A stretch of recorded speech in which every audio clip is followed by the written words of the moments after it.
investment in Africa. To formally signify the start of this conference, can we please take the national anthem of both the Federal Republic of Nigeria and the United Kingdom of Great Britain and Northern Ireland?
Thank you very much. I once again welcome you to this Global Investment Forum organized by the Nigerian-British Chamber of Commerce in conjunction with Her Majesty's Department of Trade, Nigeria, and the Federal Ministry of Industry, Trade and Investment.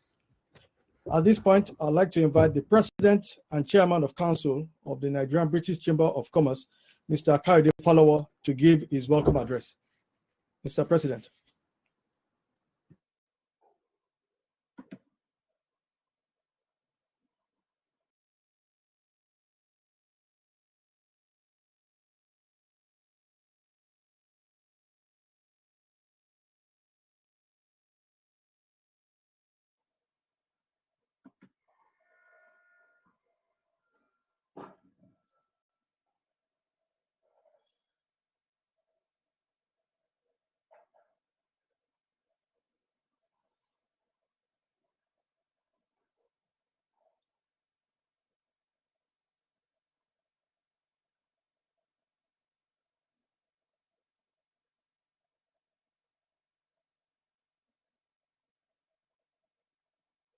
What's happening? I can't see anybody. I can't see anything. Have we started?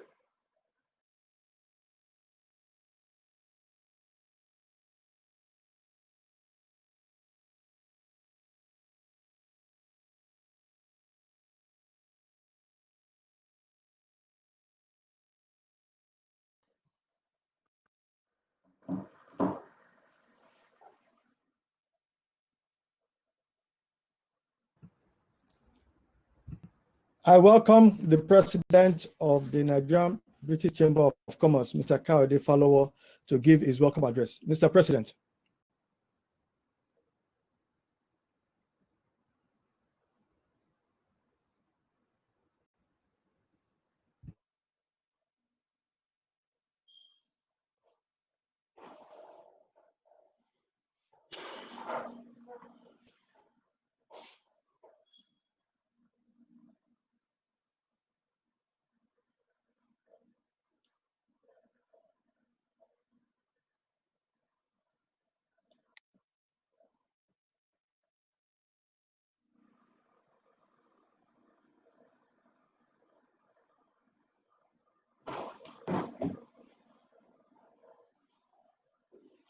Okay, there appears to be some technical issues trying to get in touch with the president and chairman of council. In the meantime, it's just to formally welcome everybody to I can't hear anything here. Conference. This is the third in the series of conferences that we're having this year to emphasize the trade between Great Britain and Northern Ireland and Nigeria. Earlier on this year, if you remember, there was the conference held in London by the British government inviting African countries to an investment forum in London. On the back of that, we organized an Opportunity Nigeria conference in June to build on the contacts that were made there, to really try and build on the trade between our two great countries. And this is the third in the series of conferences that we are having. This particular one is a global investment conference, and the theme is the future of trade and investment in Africa.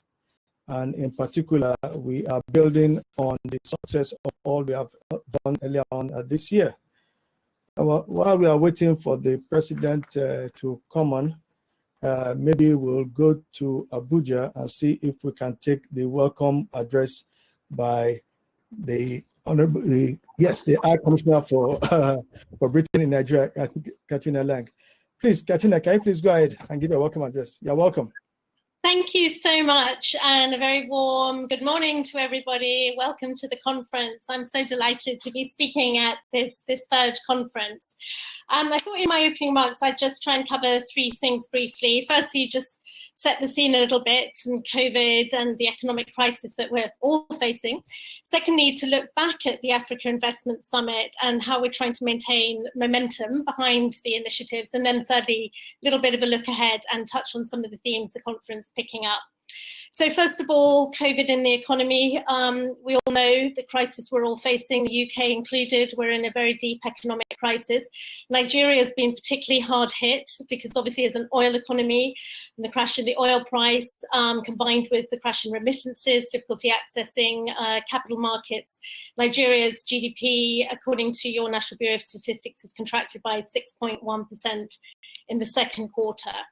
And I think the only silver lining on this is that, frankly, some of the very long overdue reforms that have been needed are starting finally to be addressed around unification of foreign exchange rate, the removal of fuel subsidies, and adjustment in the power tariff, to name three of the really important ones. So I think those of us who are in the reforming camp and trying to support reformers within the Nigerian government are, I think, finally getting some traction, because this is such a deep fiscal crisis. The only way it can be tackled is through these structural reforms. So the two things are completely interlinked. There are longer term issues which still need to be tackled, which are really relevant to British business, Nigerian businesses, around customs, land ownership, transfer processes, and those are really essential if we're going to attract more investment into Nigeria. In terms of Nigeria-UK relations, Nigeria is a very important market for us in Africa. It represents 12.4% of our trade within Africa. But to be honest, we're still a bit underperforming. The total trade in goods and services is 4.4 billion. We'd like that to be much higher. So hence the importance, obviously, of this conference to try and boost trade and investment. So that's the sort of scene setter. Secondly, I wanted just to look back at the Africa Investment Summit and some of the initiatives. So this was a really important event for us, and I think it really hooked in our Prime Minister Boris Johnson into the Africa Rising story, the opportunities in Africa. Nigeria came with, as to be expected, the biggest delegation, a very powerful delegation headed, of course, by your president. I sat in on the bilateral with our Prime Minister. I think there was a real meeting of minds. And of course, your president was also the only one who had a bilateral with the Prince of Wales up in Dumfries House, and that was very much on the theme of climate change and sustainable growth and sustainable agriculture and that set of issues. And we've been very clearly tasked on both sides to follow up the bilateral with the Prime Minister and the bilateral with the Prince of Wales. So we had also, Nigeria was one of the only countries to hold a pre-Africa Investment Summit investment showcase led by Minister Adiebo. We had 17 Nigerian projects showcased to a pool of over 100 UK investors, and that was really successful and well worth the effort. As a result of the AIS, we announced a new Africa Investors Group, and that's the idea of that is to bring together major influential investors in Africa with UK representatives to try and matchmake. And building on that, DIT has helped to set up an online deal room to filter and help do this matchmaking. So we've got, since that launch, we've had 300 submissions from high growth African firms, 600 opportunities on the platform, and we've had 34 matches, and Nigeria represents 10% of those. Another initiative from the summit was the Growth Gateway, where we're working with the National Investment Promotion Committee and the state IPAs to develop a framework to help retain existing investors. There's lots of other programs that we support. I won't go into all of them, but just to give a few examples, Manufacturing Africa is already supporting FDI into sectors. We've also helped Nigeria develop an investment guide for Nigeria, focusing on 9 important sectors. I wanted to mention UK export finance. You're going to hear more about this today. We've been encouraging UKF to increase its risk appetite in Nigeria, and they can now support transactions up to 1.5 billion. So that's a real breakthrough. And of course, we have CDC, who are now co-located with our team in Lagos. And they've decided on Nigeria and Ghana as the location of their board this year. Of course, it will be a virtual board, but I think that's a signal of the confidence that CDC has in Nigeria, which has helped create 97 companies here. It's helped create over 37,000 jobs. So CDC are a really important part of our offer. So what we're trying to do is to pull these different bits of our offer together: CDC, UK Export Finance, the Private Infrastructure Development Group, the work we do through DIT's Prosperity Fund, the very large DFID program, and to try and make this offer more coherent, more attractive, and to create a real USP for the UK. What our ministers want is to see where the UK fits in what is quite a competitive landscape for us, but also for Nigeria in terms of trying to attract investment. So finally, let me briefly look ahead. The theme of the conference, the future of trade and investment in Africa. And you're talking about ACFA, which is, of course, a fantastic opportunity for Africa. I'm so glad Nigeria's finally signed it. But with Brexit, of course, we are in the process of putting in place our new most favoured nation tariff regime. This will, with the new UK global tariff, this will replace the EU's common external tariff from the 1st of January 2021. And I'm glad to say that our global tariff is generally more liberal. It covers 85% of UK imports. They will be tariff-free versus 78% now. And they'll be simpler. We'll be rounding down to 0 for a whole range of tariff ranges. So this is, I think, will be part of our enhanced offer in Africa, a more attractive trade offer. And of course, we do a lot of work on trade facilitation to support Nigerian companies to meet the standards they need to export to the UK and other markets. I mentioned Africa Continental Free Trade Agreement, and again, we will be enhancing our offer on the trade facilitation side. We have the, today is going to be the announcement of who's got round 1 of the WTO DG. We have Liam Fox standing, and of course we have the excellent Nigerian Ngozi Okonjo-Iweala. Personally, I hope both of them get through, and then let's see who gets round to round 2, but we've got some really strong candidates. A few other things to mention, of course, is City of London, you know, a massive and fantastic asset to put together fantastic financial packages in support of FDI, the London Stock Exchange. We have 100 African companies now listed, including African companies. And we have finally, a thing that I wanted to mention is around our Tech for Growth program. As we all know, Nigeria is just a fantastic hub for tech and science and technology linkages, and we want to do much more on this to build on the very good linkages we've already got through 3 things. We're going to be establishing UK-Africa tech growth ecosystem. We're going to skill up and build the knowledge base on both sides in UK and in Nigeria. And through that, thirdly, support emerging tech companies and try and link them up with African countries. So it's a very challenging environment, but out of challenges comes opportunity. We all want to build back better, which means more sustainably, more greener, opportunity leapfrog to new technologies. We're looking ahead, of course, to COP26, which we're hosting in Glasgow this year in November, working really closely, trying to showcase Nigeria, the opportunities that exist here on energy transitions, low carbon manufacturing pathways, sustainable agriculture, to name but a few, and all of those underpinned by technology. Harnessing the incredible creative entrepreneurial talent that is here in Nigeria. So let me stop there. Thank you so much for inviting me, and look forward to hearing the deliberations today. Over. Oh, sorry, I meant to introduce Ben Llewellyn-Jones. Ben is our new deputy here in Lagos, taken over from the excellent Harriet. Ben, over to you to introduce yourself.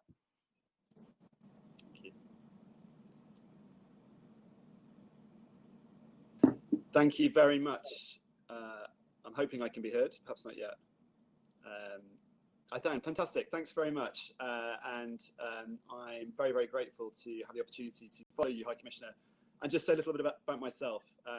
In particular, I wanted to firstly thank our hosts and President Coyote Falowo and Prince Abimbola Olashore as well. And I look forward to meeting them. And very importantly, now I am here in Lagos and here for some years to come, I should have that opportunity.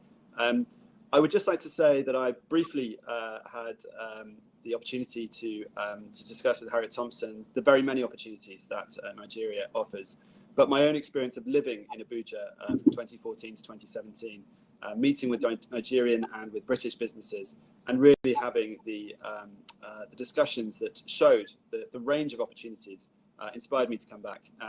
And so for me, those opportunities are often things that are overlooked. The challenges are all too easy to see, but the opportunities are often overlooked. And I'd like to stress those opportunities. Like you, High Commissioner, I'm confident the UK and UK business has a strong offer for Nigeria. And I think the UK Africa Investment Summit, I'd stress that partnership, was a really good example of where those opportunities were shown.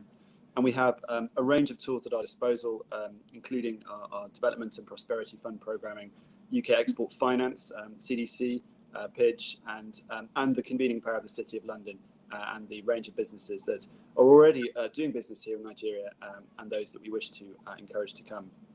And I see my role to support them, but also to support the reforms that you've outlined and to push those on to make doing business in Nigeria still easier and still more possible.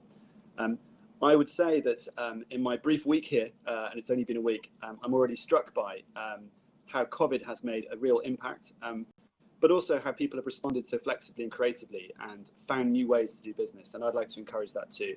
And I think as we move beyond COVID, and I hope in time we can say that with more confidence, I can meet more people, look at those new ways of doing business and support and encourage greater trade and investment and development between our two countries. So thank you for the opportunity briefly to say hello on this virtual platform. I would like to hand on to our next distinguished speaker. Thank you very much indeed. Thank you very much. Thank you, High Commissioner Katrina Lang. And I also welcome Ben Llewellyn-Jones, the Deputy High Commissioner to Lagos, and look forward to working with you in the near future. At this stage, I'd like to, again, formally invite our President and Chairman of Council of the Nigerian-British Chamber of Commerce, Mr. Kayode Falowo, to give his welcome address.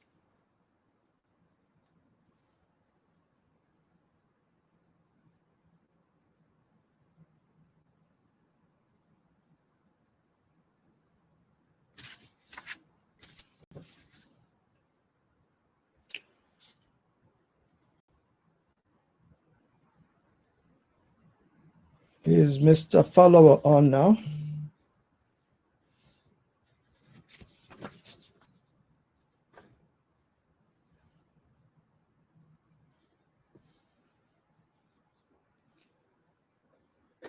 Well, it appears we are still having some technical problems.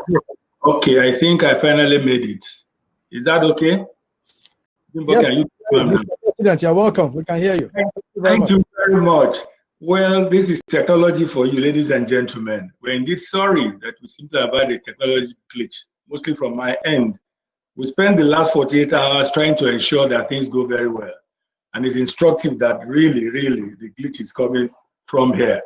Well, I'm sorry that I have missed the order, but I'm sure that the message will still not be lost.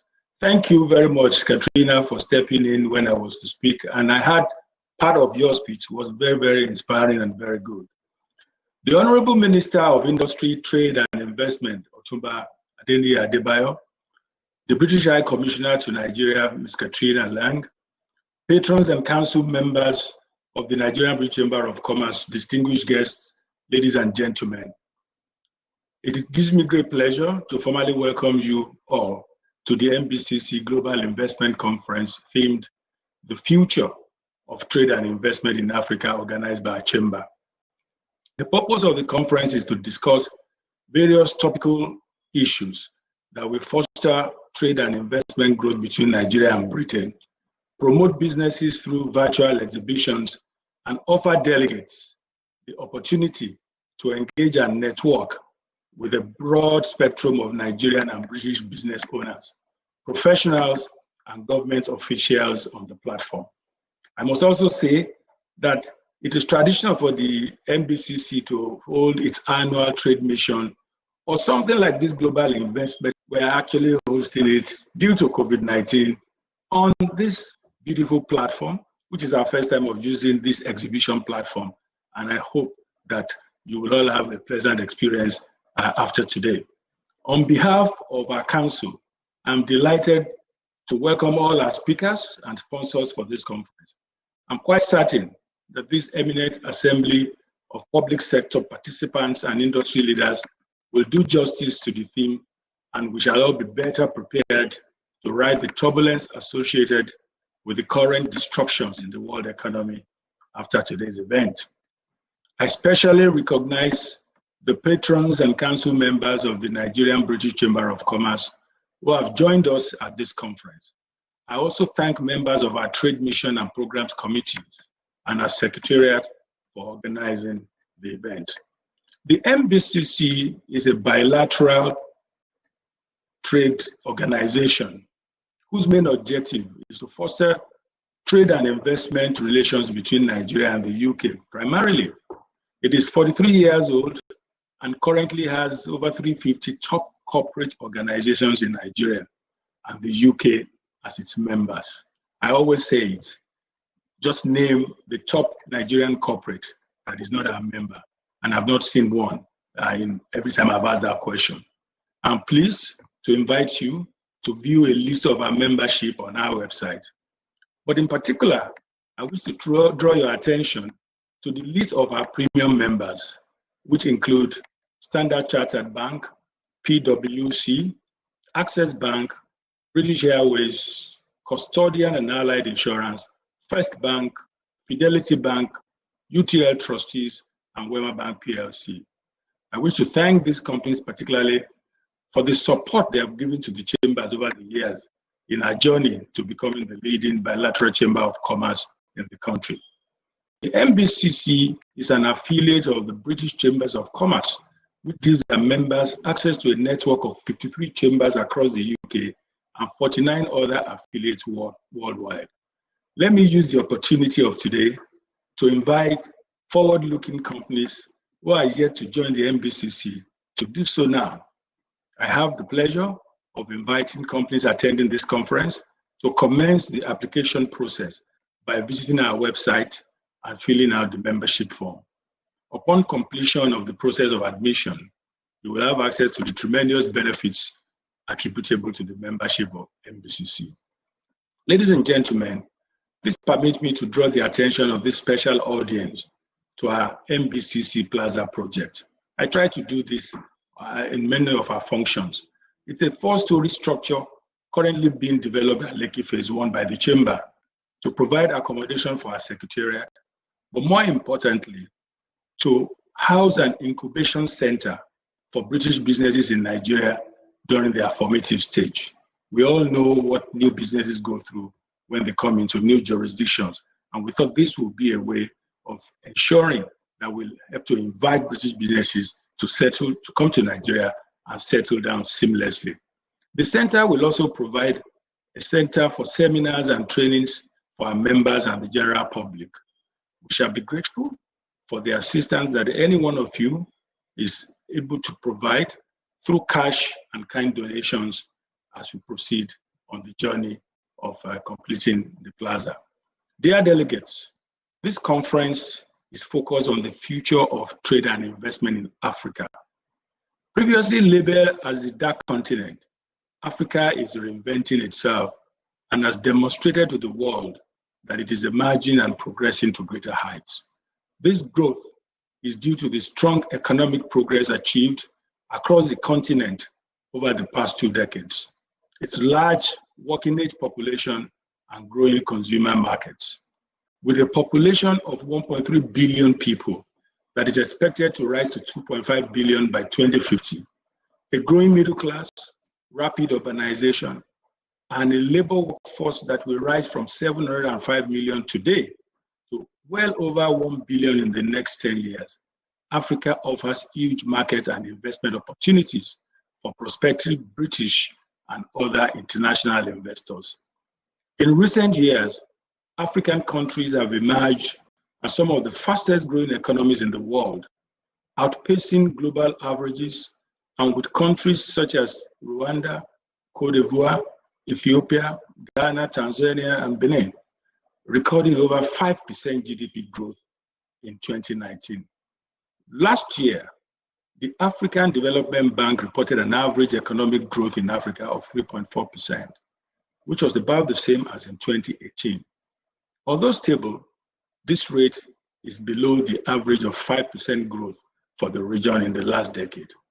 I also wish to note that the ravaging COVID-19 pandemic poses a great risk to African economies as it threatens to erode the growth and development achieved in the past 2 decades. Today, we shall discuss the impact of the establishment of the African Continental Free Trade Area and its contribution to Africa's development. It is expected to boost intra-Africa trade, enhance Africa's global trade performance, and reduce the costs of cross-border trade. It will also support regional and continental value chains, contributing to the expansion and diversification of the continent's productive capacity.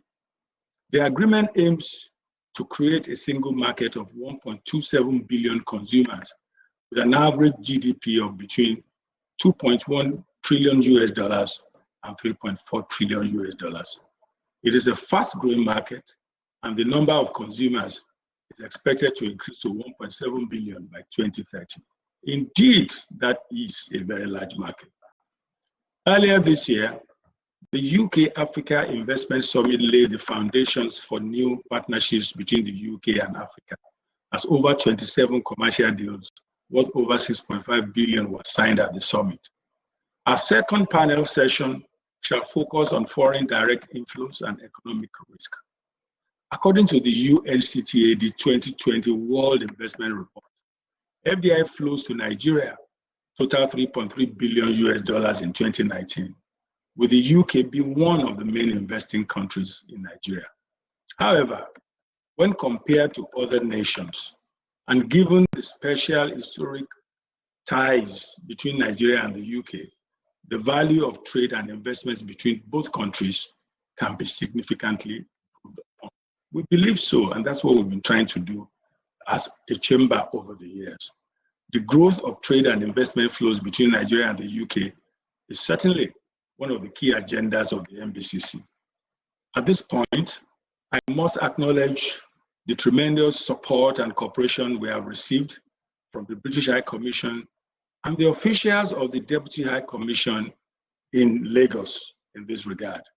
We thank you all for your positive engagement and look forward to the sustenance of this relationship in future. I'm quite pleased to welcome the new British Deputy High Commissioner, Ben Llewellyn-Jones, and his family, and his 12 bags, which I read on Twitter, to Nigeria. Later in the afternoon, the conversation shall lead to assessing finance for increased trade and the role of fintech in trade facilitation. Trade is a key driver and an important catalyst for regional economic integration, economic growth, and poverty reduction. Nigerian exports and imports to and from the UK was 1.36 billion and 1.57 billion respectively in 2019. It is important to note that the Nigerian-UK trade has witnessed a significant decrease in 2020, as with the rest of the world, due to the COVID-19 pandemic.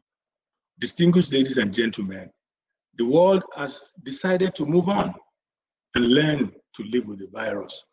It is therefore a good time to strategize, to re-strategize, and fashion out ways of ensuring that Nigeria, the UK, and indeed the African continent gets a bigger slice of the economic pie of the world. To this end, we have invited senior public sector officials, industry experts, and seasoned professionals to address the strategy for the future of trade and investment in Africa. As usual with the Nigerian-British Chamber of Commerce, we have assembled a high-caliber set of speakers and panelists for today's event. These include Otumba Adeniyi Adebayo, the Minister of Industry, Trade and Investment, who has been very, very supportive of all our activities. Honorable Minister, thank you very much for your guidance and commitment to our shared objectives. Ms. Katrina Lang, the British High Commissioner to Nigeria, who has spoken and spoken very well. Thank you very much, Katrina. Professor Benedict Orama, President and Chairman of the Board of Directors, African Export-Import Bank. Segun Awolowo, the CEO of Nigerian Export Promotion Council. Mr. Francis Anatogo, Senior Special Assistant to the President on Public Sector Matters and Secretary, National Action Committee on the African Continental Free Trade Area. Engineer Mansour Ahmed, President, Manufacturer Association of Nigeria.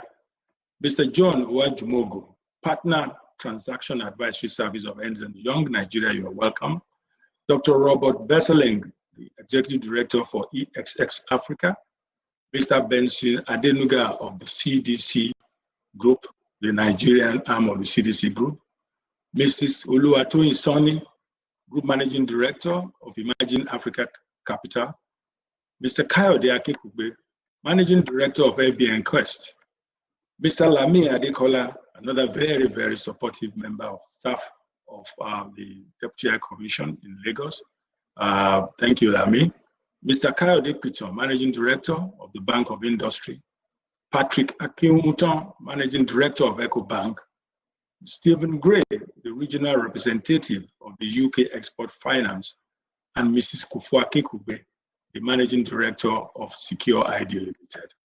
I have no doubt that these distinguished leaders in the public and private sectors will do justice to today's subject matter, and we shall all be better off for creating time to attend the event. Ladies and gentlemen, I thank you for your attention and wish you a productive session. I now have the pleasure of handing over back to the chairman of our Trade Mission Committee, Prince Bimbo Olasore. Thank you, Bimbo. And ladies and gentlemen, sorry again for the glitch. I wish you well, and I hope we will have a pleasant experience today. Thank you. Thank you, President. Now we go on. The Nigerian-British Chamber of Commerce has enjoyed tremendous support from the Federal Ministry of Industry, Trade and Investment. And it is my pleasure to invite the Honorable Minister for Industry, Trade and Investment, His Excellency Otumba Adeniyi Adebayo CON, to give his welcome address. Your Excellency, please.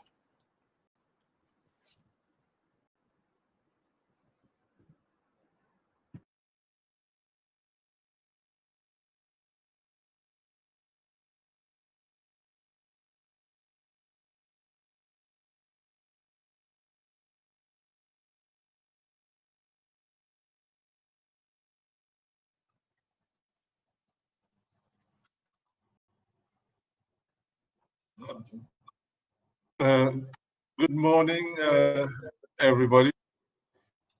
I trust you can all hear me. Yes, we can hear you, Excellency. Okay, thank you.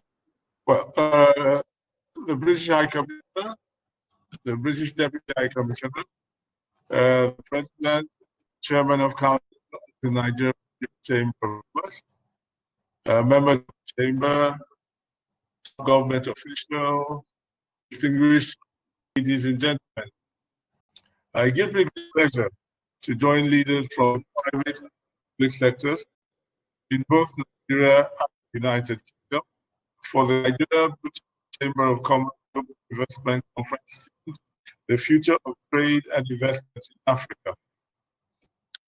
First of all, I'd like to thank the Council of the NBCC for continuing to extend support to the federal government through its consistent advocacy and programs to amplify the efforts of this administration. As we have always reiterated, it will take active effort of all stakeholders to achieve our goals. The theme of the conference really captures the focus of this. It emphasizes some of the critical elements and initiatives that are the development priorities of our country, and consequently, priorities of this administration. I am delighted to be here today, not only to share a brief of what we have done, but also to acknowledge the various speakers who will be sharing their thoughts on the three topical areas: the African Continental Free Trade Area, next steps, foreign direct investment and economic risk, and accessing finance for trade and investment. Ladies and gentlemen, this administration has focused on improving the business climate in Nigeria because we are fully aware of our nation's obligation to provide leadership on the continent. An economically strong environment Nigeria in every sense translates to a stable Africa.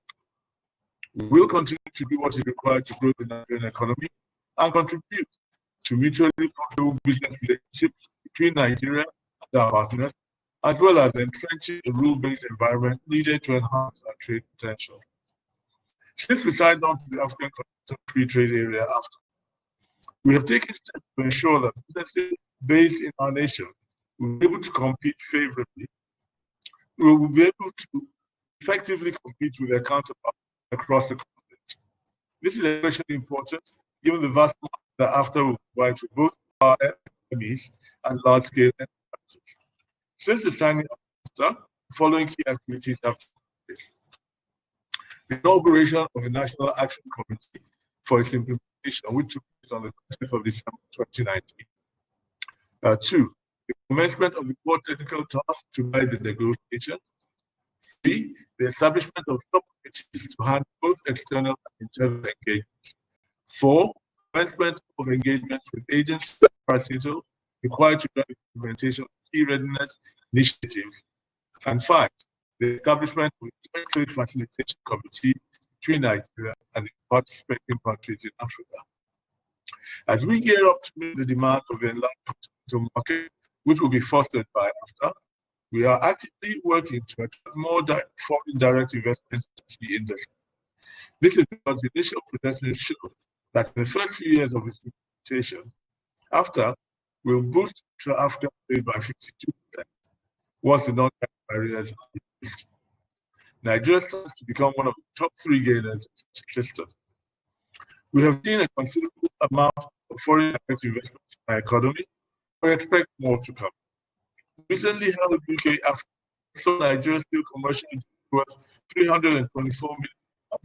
That's over 153.4 billion naira of a total investment commitment worth £2 billion, alongside new UK government assistance to grow the UK-Nigeria trade and investment partnership. As it relates to investment opportunities, our national priority remains expanding local production and significantly improving aftercare services for strategic investments. Our efforts are therefore focused on implementing consistent and predictable policies in order to diversify the economy and mitigate investor uncertainty. Investors can be rest assured that policies and reforms that are being implemented will align with our long-term goal of expanding local production capacity and market access, while protecting our industries through anti-dumping measures. In 2019, export of Nigerian goods to the UK was $1.36 billion, while import from the UK stood at $1.51 billion. This is according to statistics from Nigerian statistics. It is also shocking to note that over 85% of Nigeria's export to the UK is related to the oil and gas sector. We understand that the ability to diversify and increase trade between both countries would require more access to trade finance. The Nigeria Export Promotion Council, in collaboration with the Nigeria Export Bank, NEXIM, the Central Bank of Nigeria, CBN, the Bank of Industry, BOI, offers several funding programs to drive international trade and purchase. We recognize the relevance of the micro, small, and medium enterprises, MSME, as a vital tool to development of the economy. Therefore, our ministry has launched several schemes pushing the issue of the COVID-19 pandemic by protecting and sustaining the income of vulnerable MSMEs.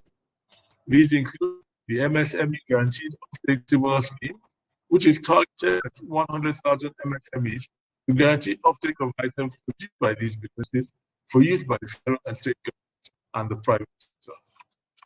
Also, we launched a 60 billion naira MSME fund to support vulnerable micro enterprises in meeting their payroll obligations and to safeguard. Our investment priorities can best be summarized by our commitment to 1. Promoting the digital economy, considering the potential for growth, job creation, and in mitigating the impact of the pandemic on other sectors. In fact, in March 2020, the Ministry of Communications and Digital Economy launched the National Broadband Plan, which has been well timed as the COVID-19 crisis has shown, accelerating the digitalization of government business can enhance the effectiveness of responding to emergencies. The administration has inaugurated the steering and implementation committees to execute the broadband plan. We look forward to and welcome further collaboration on promoting the deepening of the digital economy and to explore the commercial opportunities that this can bring for African and UK enterprises. Domesticating production through various sectoral back integration plans and also under our special economic zone. The opportunities within the special zone is compelling when one considers the economic implications of improving penetration rates in manufacturing and infrastructure, while leveraging our geographic position in large and fast-growing global and consumer markets. The realities of today's challenge demand that we accelerate our efforts on this front as we prepare to process for the concessioning of 2 of these zones. The administration recently inaugurated a technical implementation and has laid out a 6-month timeline for completing the first special economic zones project. And 3, in our effort to improve energy access, we will continue to explore opportunities to push renewable energy finance in the country. As recent projects by renewable energy companies confirm the immediate impact these projects have on small businesses and communities. These 3 categories of opportunities accumulate what we believe are our topmost investment priorities, each representing an investment collaborative opportunity for foreign investors. Our government will remain steadfast in addressing challenges and implementing these key initiatives that will provide the suitable climate for investment, profitable strategic trade relationships. We welcome and will continue to welcome the support of the UK government, other global strategic partners, and the local private sector whose economic goals align with our vision for a more diversified economy. On a final note, I believe this can provide necessary insight to further desired conversations across the continent, and this will enhance operations and promote the right partnerships for a resilient future for trade and investment. I thank you all for listening, and may God bless the Federal Republic of Nigeria. Thank you very much.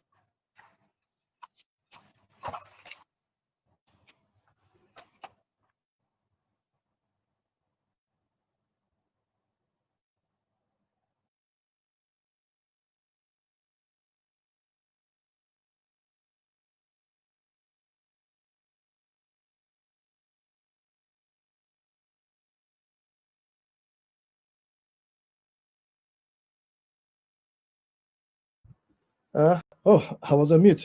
I was thanking His Excellency for the welcome message and the tremendous support we have enjoyed from his ministry and himself as we develop the bilateral trade relationship between Nigeria and the United Kingdom. As we end this first part of our proceeding, I'd like to invite Mr. Wale Famurewa, who will now take over and handle the remaining part of the program, which is the panel areas. Mr. Wale Famurewa, are you on board?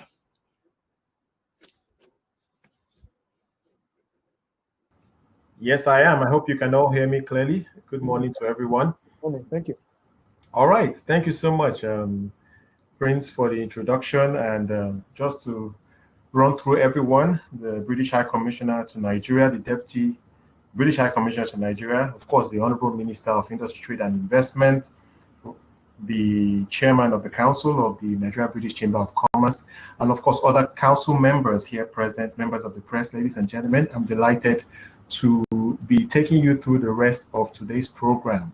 And I'm truly delighted because what we have coming up, I think, will touch on very pertinent issues that not only impact Nigeria, but of course, the UK, and of course, the rest of Africa. I'm going to have us try to make up on some lost time, so I'll just get right into what we have coming up. So very shortly, we'll be moving on to our first of several panel sessions on trade area. We have some really distinguished speakers that will be taking us through that theme.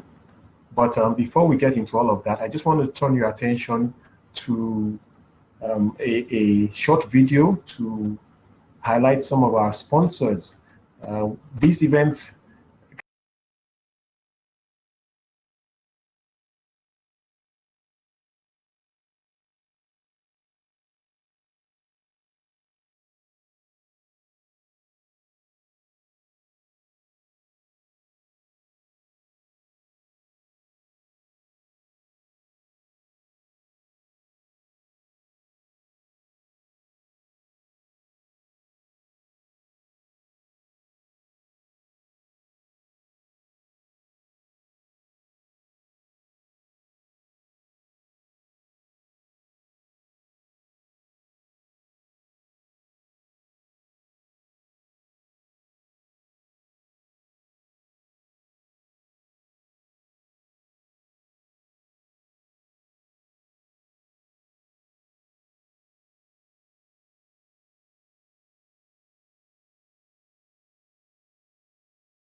Have you ever imagined a time when you could apply for and get a loan from the comfort of your bedroom?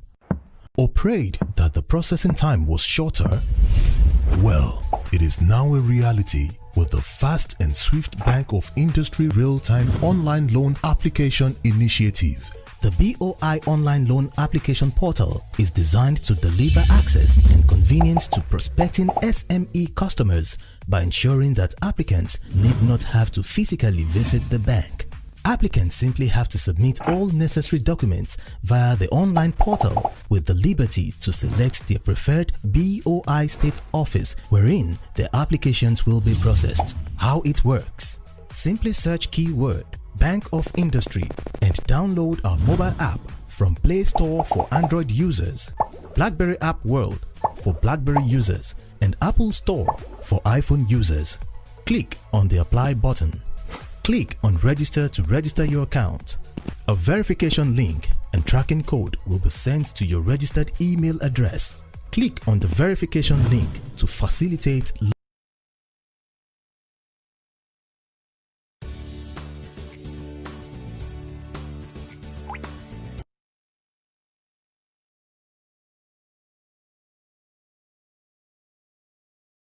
log in. Once logged in, you can complete your application, submit, and click on Continue to start tracking your loan application. An email will be sent to your email address confirming receipt of the application. With this initiative, BOI has reduced its loan application and processing turnaround time. Start applying.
And later on, you can also connect with other participants on in this conference by simply clicking on the networking icon. And once you do that, you will have the opportunity to connect with a few people.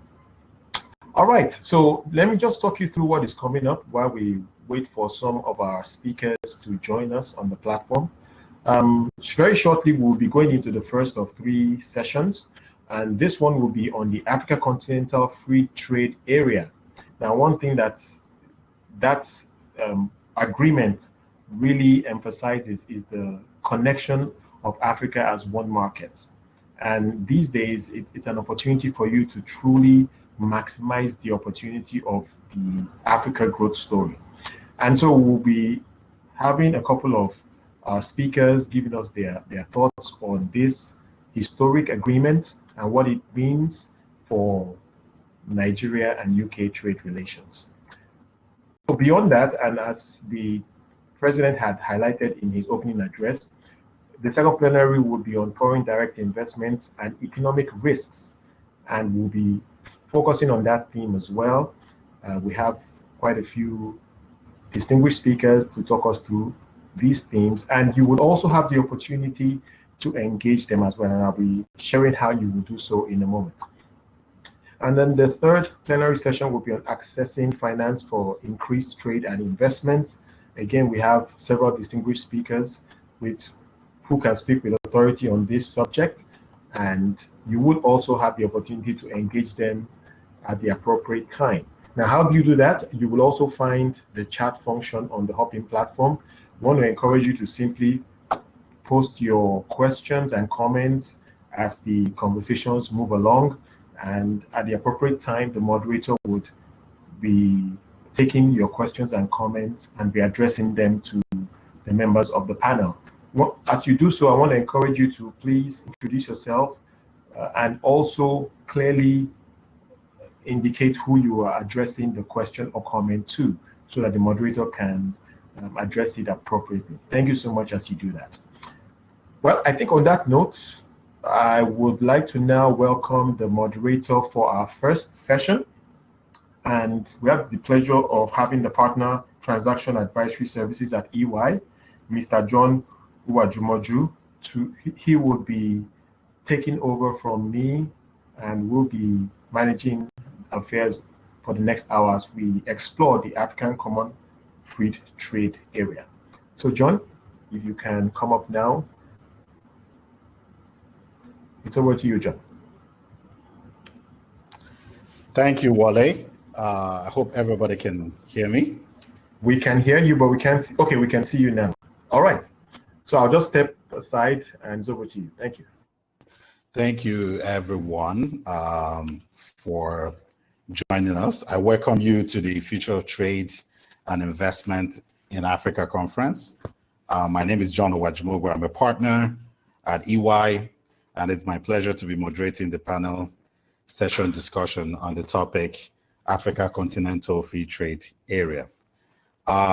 This panel will be focusing on discussing issues around harmonization of trade standards, improvement of regional value chains, and standardizing export for global competitiveness. As part of the program, we have a keynote speaker, Professor Benedetto Rama, who will be joining us later. But at this moment, we'll be going straight to the panel members who esteemed guests that we've invited to come and share their insights on the key contending areas. And these guests come from diverse disciplines in the area, covering areas of policy, advocacy, and business, who I will be introducing shortly. But before we start, a few housekeeping items. This session, how this session will unfold, and ensure that we keep to the allotted time. Our panel discussion is scheduled for an hour and 15 minutes. And after the introduction of our panelists, we'll have 30 to 40 minutes Q&A session where I will ask prepared questions of the panelists, after which we will take questions from the audience. And for the audience, as Mr. Wale had initially allotted to, you're encouraged to put your questions in the chat box, and it can be addressed specifically to a particular panelist or general to all. Time permitting, I will ask the panelists for their closing remarks, and we'll then close the session and move on to the next part of the discussion. And to provide context to our conversation, after went into force on May 30, 2019, but its implementation has been arrested by the COVID-19 pandemic, which has gone on to disrupt and redefine some of the established models around the organization of trade. As we see protectionist measures make a comeback, and recently we saw countries placing restrictions on exports of PPE, medicaments, and other essential goods in an effort to secure their stock of domestic consumption. We will discuss these issues and more in the panel discussions, but first, I will introduce the panelists. I would like to welcome Mr. Segun Awolowo. Apologies, Mr. Segun Awolowo is not with us at the moment. I would like to invite Mr.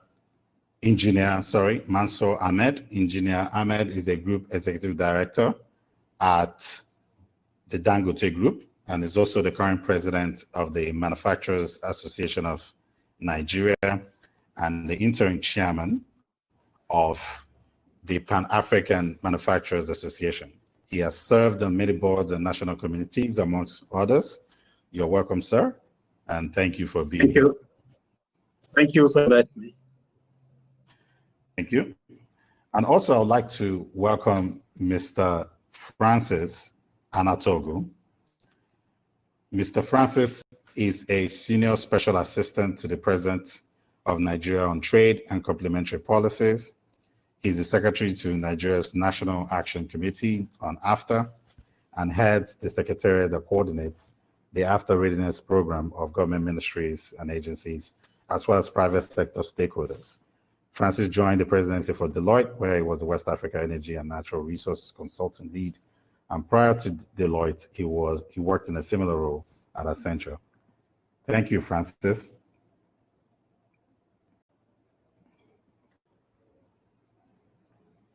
Mr. Francis, you appear to be on hold. Thank you very much, John. I'm pleased to be here.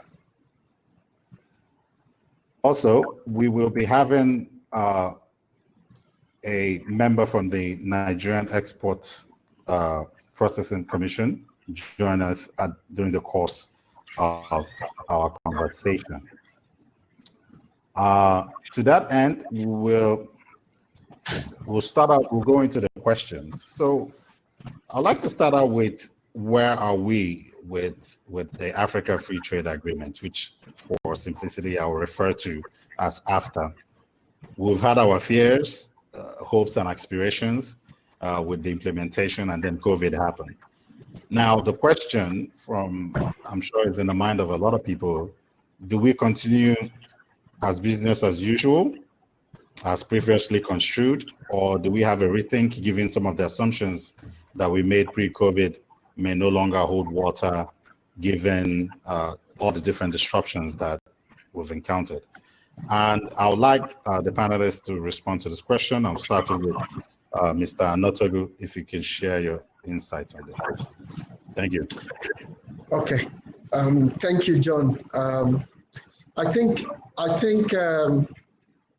you know, I always like to talk about AFCFTA from its origins. The origin, which is the Abuja Treaty of 1991, which set out to build an economic community.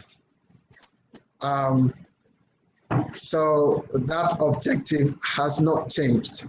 It's still about building a vibrant African community, economic community, an African independent community. Now, the AFCFTA is one of the programs that was highlighted in that treaty, and it covers some of the other areas they talked about that will make it work. So the objective has not changed, COVID or no COVID. What COVID has done is perhaps put emphasis on a number of areas. So whereas previously you could focus on, say, food security and perhaps energy security, you now also need to focus on well-being. You now also need to focus on regional supply chains, which are part of the objectives of the AFCFTA. Now, in terms of where we are, yes, negotiations have progressed. As you may know, the negotiations have proceeded in phases. We have the agreement that have been signed. We have some of the annexes have been agreed. Some are still in progress. And as you know, The trade was initially expected to start in July and now is expected to start in January. The key point to note is that it is based on that objective. This is an ambitious project. This is an aspirational project. We can never have everything we need ready for us to start. But the important thing is that the will is there to start. For us in Nigeria, if you bring it back home, for a long time we have clamored to diversify our export base. And the AFCFTA provides us that basis to diversify our export base. We have, for a long time, focused on import backward integration. So AFCFTA, from that domestic angle, provides us also the opportunity to look at other countries where we can source inputs cheaper, so that we can then be more competitive and export more to Africa. So yes, COVID, like you said, arrested it, but it's a temporary arrest. It will progress. Thank you so much, Mr. Anatogo. Engineer Ahmed, to the same question. Thank you very much, John. In one sense, I do agree with Francis that the objective of AFCFTA may not have changed. I think COVID has done one thing, which in my view is most welcome. It has opened our eyes and I hope our minds to the we need to have to do to make AFCFTA work, and particularly for us in Nigeria to benefit from a new environment. I think when the High Commissioner spoke, he highlighted what has happened to our economy since COVID. We are now growing, second quarter growth rate is negative 6%. We continue to grow negatively, went into recession or back into recession. All the indicators have worsened. On top of that, because we need to have to address the consequences of COVID, one of which is in fact the drastic fall in revenues to government, things have changed from policy perspective. Our exchange rate has gone up several points. Our inflation is going up. All tariffs are going. The cost, therefore, of doing business, including the cost of energy, the cost of transportation, power in particular, are all in. So I think these should our eyes, not just Nigeria, but Africa, to the fact that the real state of our economy actually places it at a huge risk of not benefiting from AFCFTA unless we can produce the goods and services that we will trade in. Now, we have already known, and I'm sure these issues will be discussed in this session, that Africa's trade as a percentage of total world trade is negligible, probably 2 to 3%, that's all. Even the intra-African trade that we've been talking about is probably less than 16, 17%, compared to other countries that are doing 50%, even 70% in some respects. So clearly, yes, we, the manufacturing sector, do understand and acknowledge the value, especially long-term, the value of an expanded market in Africa. We understand the need for AFCFTA, Africa, the need for integration, etc., etc. But perhaps because we live in the room, we know where it leaks, or if we wear the huge shoe, so we know where it pinches. We are more conscious of the huge challenges that must be addressed if indeed AFCFTA is to work for Africa. And I think what COVID has done is to begin to open our minds and our eyes to these huge challenges. Yes, of course, there are tremendous opportunities down the line. But you know, it's so seductive to talk about opportunities until you look at what you need to do to be able to capture those opportunities. If in the process you collapse as an economy, then the opportunities mean nothing. So it's very important, I think, as we discuss the great opportunities that AFCFTA opens for Africa and for all our countries, it's very important that we actually ground ourselves on what we need to do to be able to survive the challenges that we are now facing in order to be able to capture the opportunities. For instance, as the interim president of the Pan-African Manufacturers Association, at the beginning of COVID, we went all over Africa looking for who produces some of the basic materials, pharmaceutical materials, medical protective equipment, and so on, that are needed, that are going to be desperately needed in Africa for COVID. And the experience was humbling, because we find that in many of our countries, probably out of the 54 or 55 countries in Africa, there are less than 5 countries that can actually meet even the domestic requirement for face masks at the time. So clearly this is a huge problem. And I believe that if anything, what we should be looking at now going forward is to be rooting ourselves in agreeing across the continent what are the key things we have to do to address these challenges in order to prepare our economy, and particularly our productive sector to be able to be alive, if you like. Hello?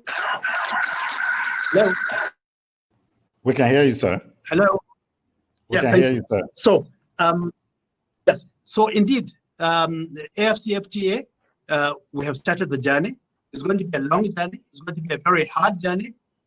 And I believe that as we go forward, we should constantly be recognizing two facts.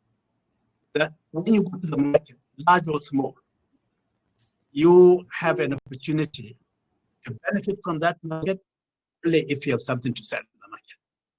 If you don't have anything to sell, yeah, you benefit if you are able to buy things cheaply. But frankly, as an economy, I think your capacity to produce those goods and services that the world demands, even at the continental level, is the critical factor in whether you benefit from those opportunities or not. Yes, of course, as I'm sure my friend Francis will tell us, we are through the various negotiations that are taking place. We're looking at all the things we need to do, including all the rules and regulations for trade, including the rules of origin, the various protocols that are being signed. But I think we should do those with an eye on not just making it easier for trade, but making it easier for us to produce the goods and services we will trade in. And that brings me back to our country. As I said, in the last 4 months, we have seen the economy contracting 6%. We have seen services, the cost of basic infrastructure, electricity, energy going up significantly. Transportation has become a huge problem. We've seen worsening of all the key impediments to investment, to production, to trade. So what we need to do, therefore, is really to make sure that we take these opportunities, these impediments for real, and jointly agree between the public sector, the policy makers, the regulatory agencies, and the operators, actors in the economy. We sit down and work out how to realistically enable our manufacturing sector, those who have already invested in the country, to survive so that they can see the opportunities. As we know, AFTA has indeed the the High Commissioner has said, open us tremendous opportunities for new investors. But I think even new investors should be looking at the economy to say, okay, I have invested. Now that I can see the environment for investment improvement, I can see effort being taken to reform certain aspects of our business climate so that more investors can come. But I think they will also be looking, so what happens after I've invested? Will I be able to have an operating environment? Will the business environment be as to enable me not only to successfully invest, but to successfully operate time and to grow? Because growth, I believe, is the key factor in every investor's mind. If I can invest and not grow, then perhaps it's better if I don't invest at all. I should go elsewhere. So to a large extent, I believe that going forward, we should in fact be prepared ourselves to build our economy, to build our manufacturing capacity, to ensure that we will have the muscle to participate in global trade. We must move our global trade position from the present 2% to 3%, at least 20%.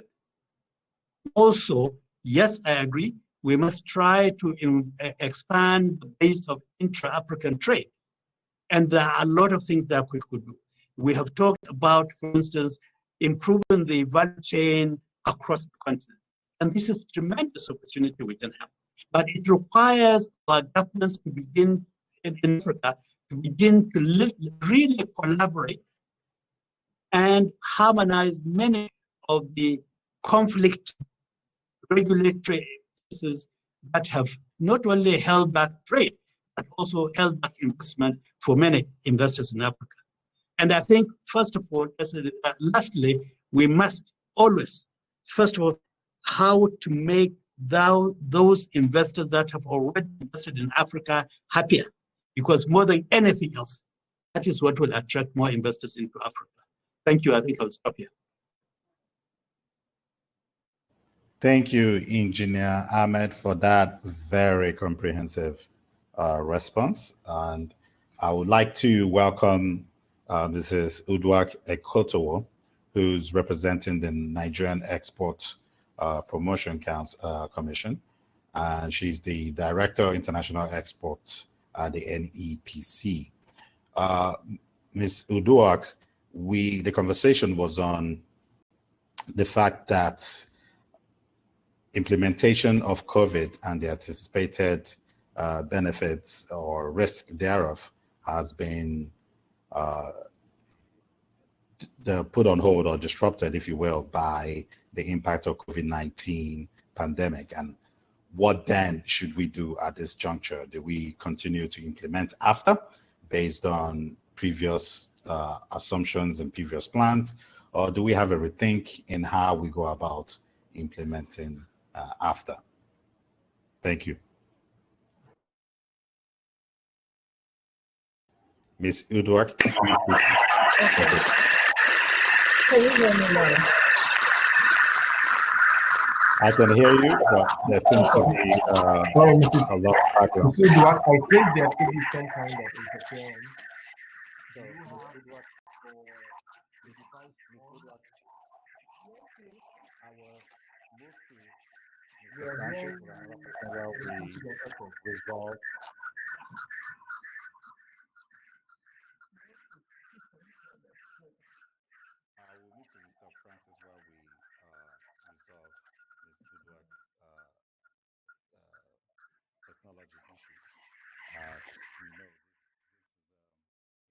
paradigm for most of us.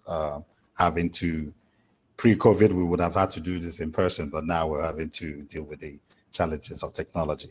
Now, Mr. Francis, you had a number of things that Engineer Ahmed had mentioned regarding having some foundational issue, structural issues taken care of, dealing with issues of rules of origin, making sure that we are, and you also mentioned this as part of the opening statement around regional integration. In fact, I would say that part of the positive implication of COVID-19 is that it reinforces that need for a regional supply chain.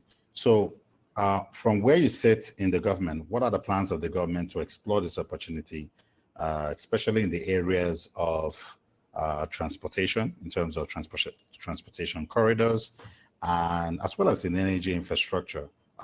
Industrialization plan would have to be regional-wide, and a number of things have gone into that regard, whether it's the West Africa gas pipeline or the contemplated West Africa power pool. So in terms of building that regional integration, what is the government doing to explore this opportunity?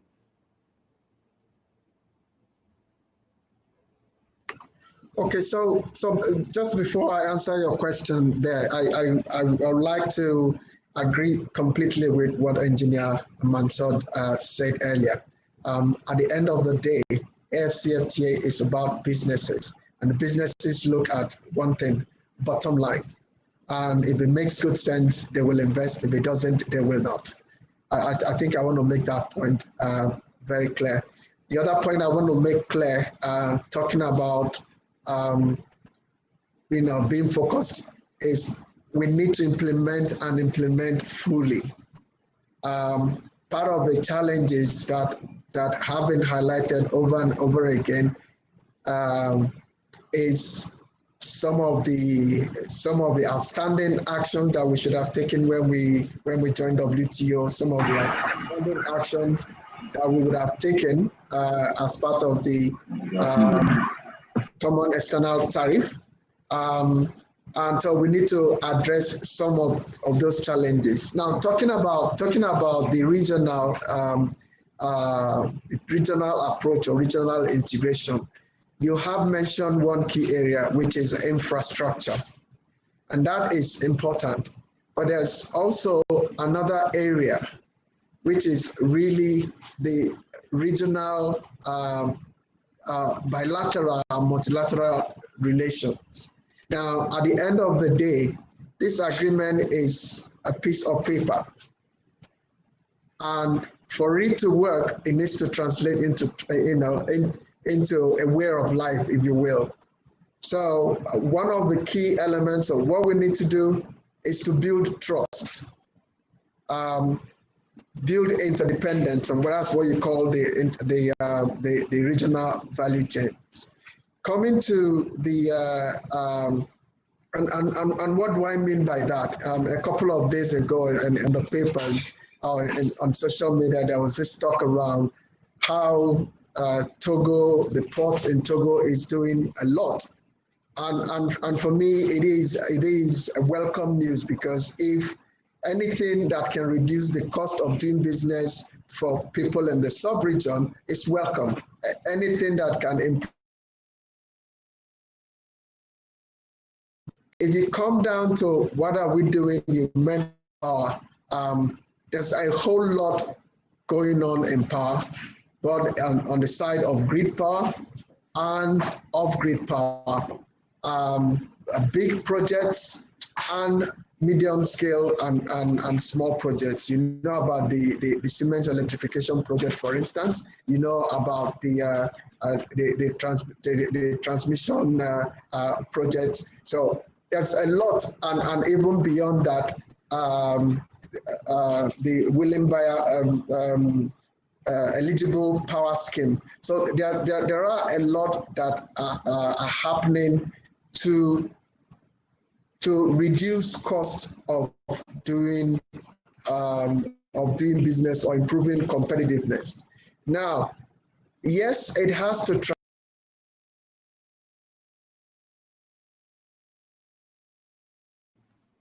I think we've lost Mr. Anatogo.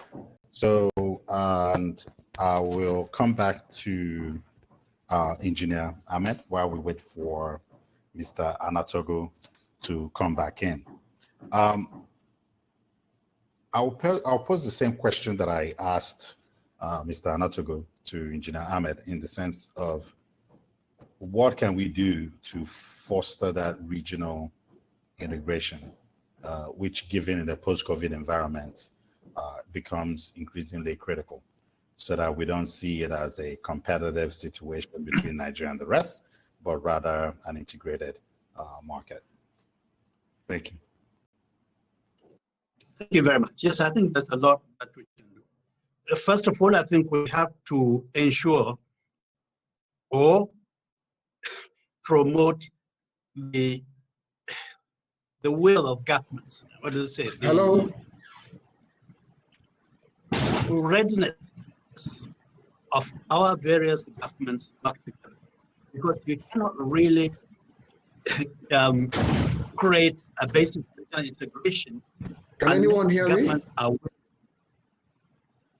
Well, Francis is back, so I don't know whether I'll continue or. Francis, so let's allow Mr. Francis to finish his thoughts, and then we'll come back to you, Engineer Ahmed. Okay. Mr. Francis, you're on.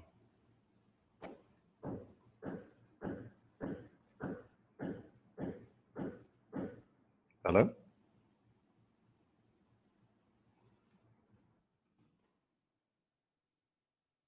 Mr. Francis, could you please go ahead with your contribution? Okay, so if you think about power in itself, and that's part of the beauty of the AFCFTA or regional integration, power is an enabler for us, is an enabler for manufacturing and every business in Nigeria. But power as well, if you look at the statistics, is a top 20 service. So it also makes sense, given the example of the West Africa power pool, West Africa gas pipeline, it makes sense to extend the investment in power to neighboring countries. Obviously, the electrification, access to electricity in Africa is a major deal. Similarly, we've got the Abidjan Lagos corridor, which has been work in progress for a number of years now.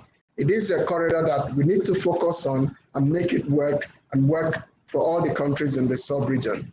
There are challenges around transit. There are programs in that area. In some countries, it's already working. In Nigeria, it's still work in progress. So indeed, there are a number of initiatives ongoing, moving, some going slower than we would like it to go, but they're still going. Now, beyond the Algo corridor, for instance, there's a huge opportunity in the Lakaji corridor and the Trans-Saharan trade route, which is in existence today, but pretty much focused on informal trade. So therein lies an opportunity for us to not only, when we get the production right, like Engineer Mansur mentioned, but actually then use those corridors to push our products to other parts of Africa. I think I'll stop here now. John, back to you. Thank you, Francis. Mr. Ahmed, I'll go to you so that you can finish your thoughts. Yes, thank you very much, John. I said initially that the first thing really is to ensure that there is a political will across the various countries. All our governments must be serious. They must commit to making our contributions, respective contributions to the growth of Africa. Francis talked about the various energy corridors and transport corridors that have been, yes, indeed, these are the kind of projects that really will facilitate African integration and provide the necessary infrastructure for investors to invest and produce the goods and services we will at scale. Unfortunately, we talk about these projects and never do anything. This project, Lakaji, Trans-Saharan corridor, the railway system, they have been there for ages. About 20 or so years ago, I was participating in the NEPAD conference when these projects were being discussed. I remember, in fact, 8 major projects were identified, and there was a decision that they will select one president of Africa, of an African country, each to champion these projects. They are called Presidential Champions Initiative. And some of these projects were there. Yet today, we're still talking about the same projects. So unless and until our leaders understand their responsibility, that they must commit to creating the conditions for development to take place, development will not take place. So that's the core issue. Secondly, I think apart from creating infrastructure, we must also get our systems harmonized. I know people who try to trade across borders and get into huge, not just cost, but also serious hurdles to actually. And then when it begins to bite, our nations sometimes take decisions without reference to this long-term goal of bringing Africa together. We close borders without any notice. So clearly we need to look at both the hard infrastructure, but also the soft infrastructure to make trade feasible and doable. Because to do that, yes, we'll create a market. We will remove the tariffs, but the benefit will go to those who import.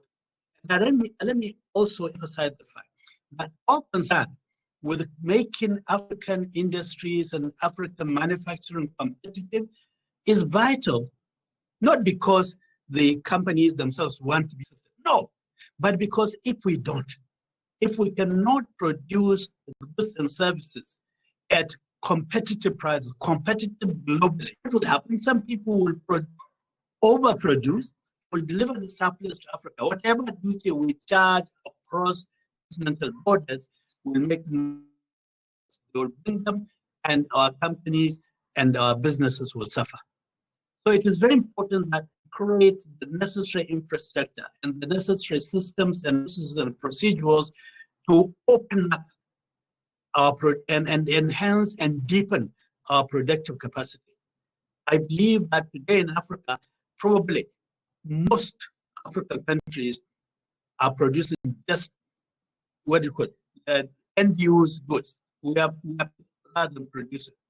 Don't have capacity to produce goods, to produce the intermediate products that make ultimate production of goods and services competitive. Ask our pharmaceutical companies. When COVID started and India and China blocked imports of APIs, the active pharmaceutical ingredients that went on to manufacture our pharmaceutical products, what happened?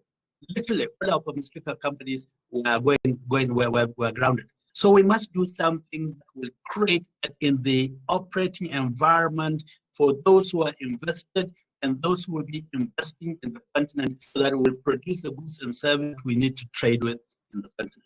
Thank you.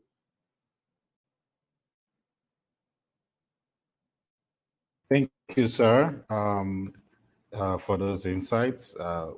One takeaway I got from both your comments and Mr. Anatogo's comment is essence that capital is fleet-footed and would go to environments that offer the best prospects for return.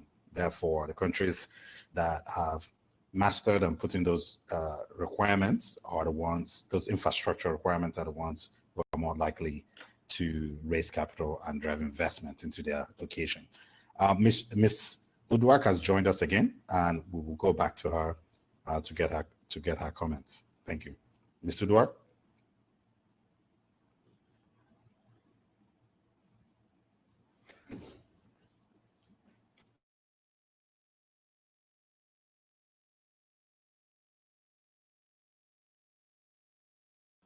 Okay, while we wait for Ms. Uduak, Mr. Francis, I will come back to you. In an effort to,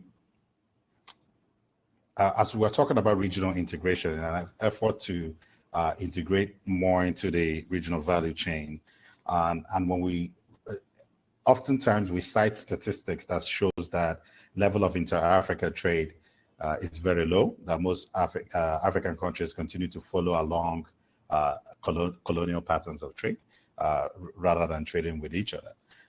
Now, what can we do? And part of the explanation for that is that that statistic may not be accurate because a high level of African trade is informal, so are not being reflected in the official figures that are being cited.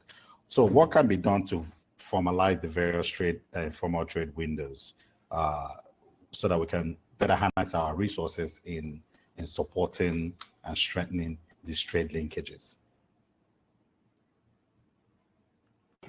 Okay, thank you. I think in terms of when you talked about us on not achieving our potential in terms of regional trade, I think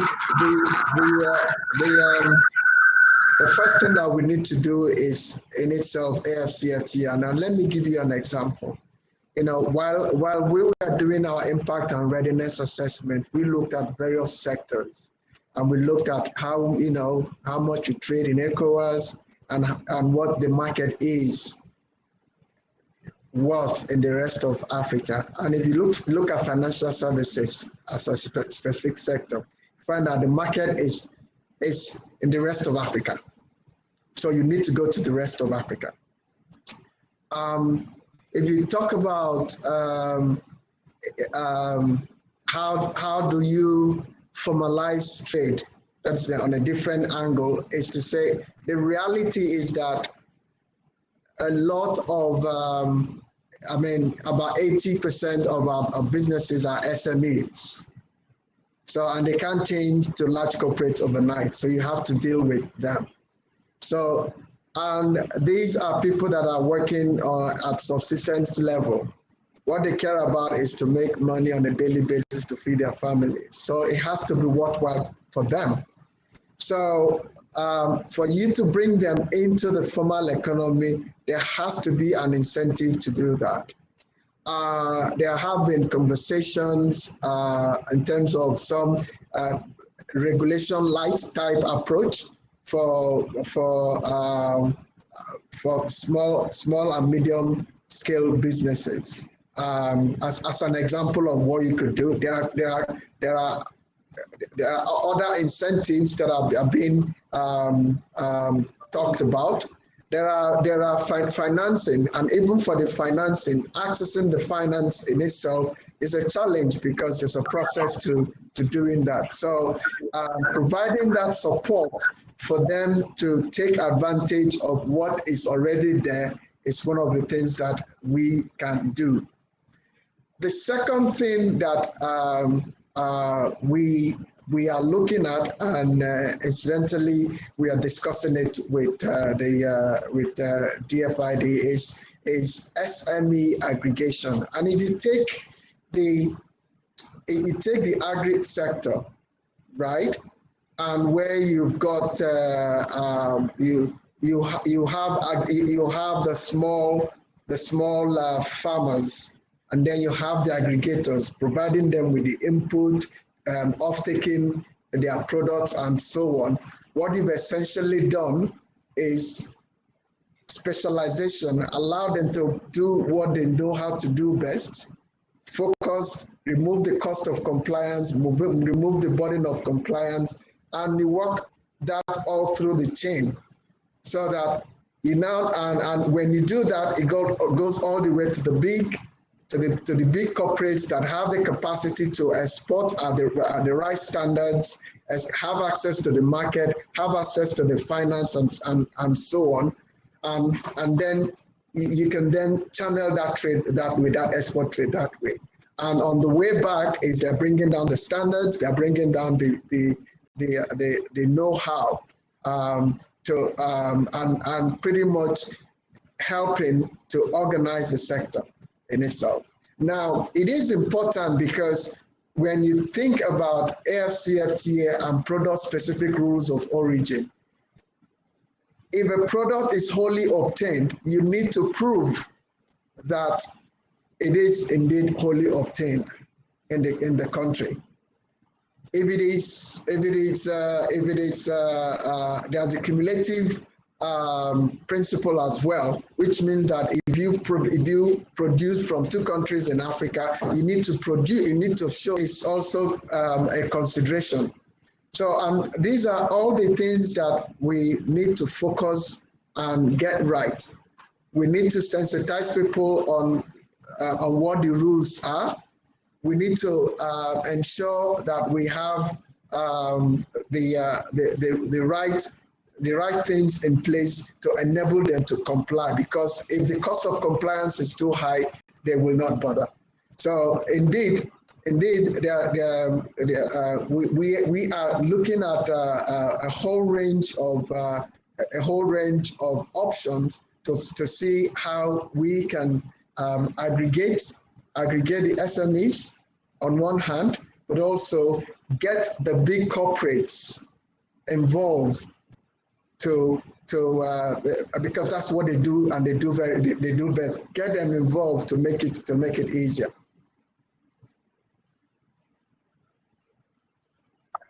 Thank you, Mr. Anatogo. I would actually stay with you for a second. Okay. Part of what Engineer Ahmed mentioned, it's almost the challenges regarding implementation of some of the projects that has been identified as being a key building block to realizing the benefits of AFTA. And I can appreciate the challenges that come with that, given that you're often having to coordinate the works of various ministries and various different key stakeholders, some within the public sector, private sector, as well as people who are even outside of your country with other countries. What mechanism can we use to ensure not only the coordination, but the implementation of cross-cutting projects are realized? How do we drive that? Because that seems to be a recurring problem in not only in this regard, but in other key trade enablement infrastructure facilitation policies that needs to be implemented, particularly those ones that cut across geographies and cut across different disciplines. Okay, I mean it's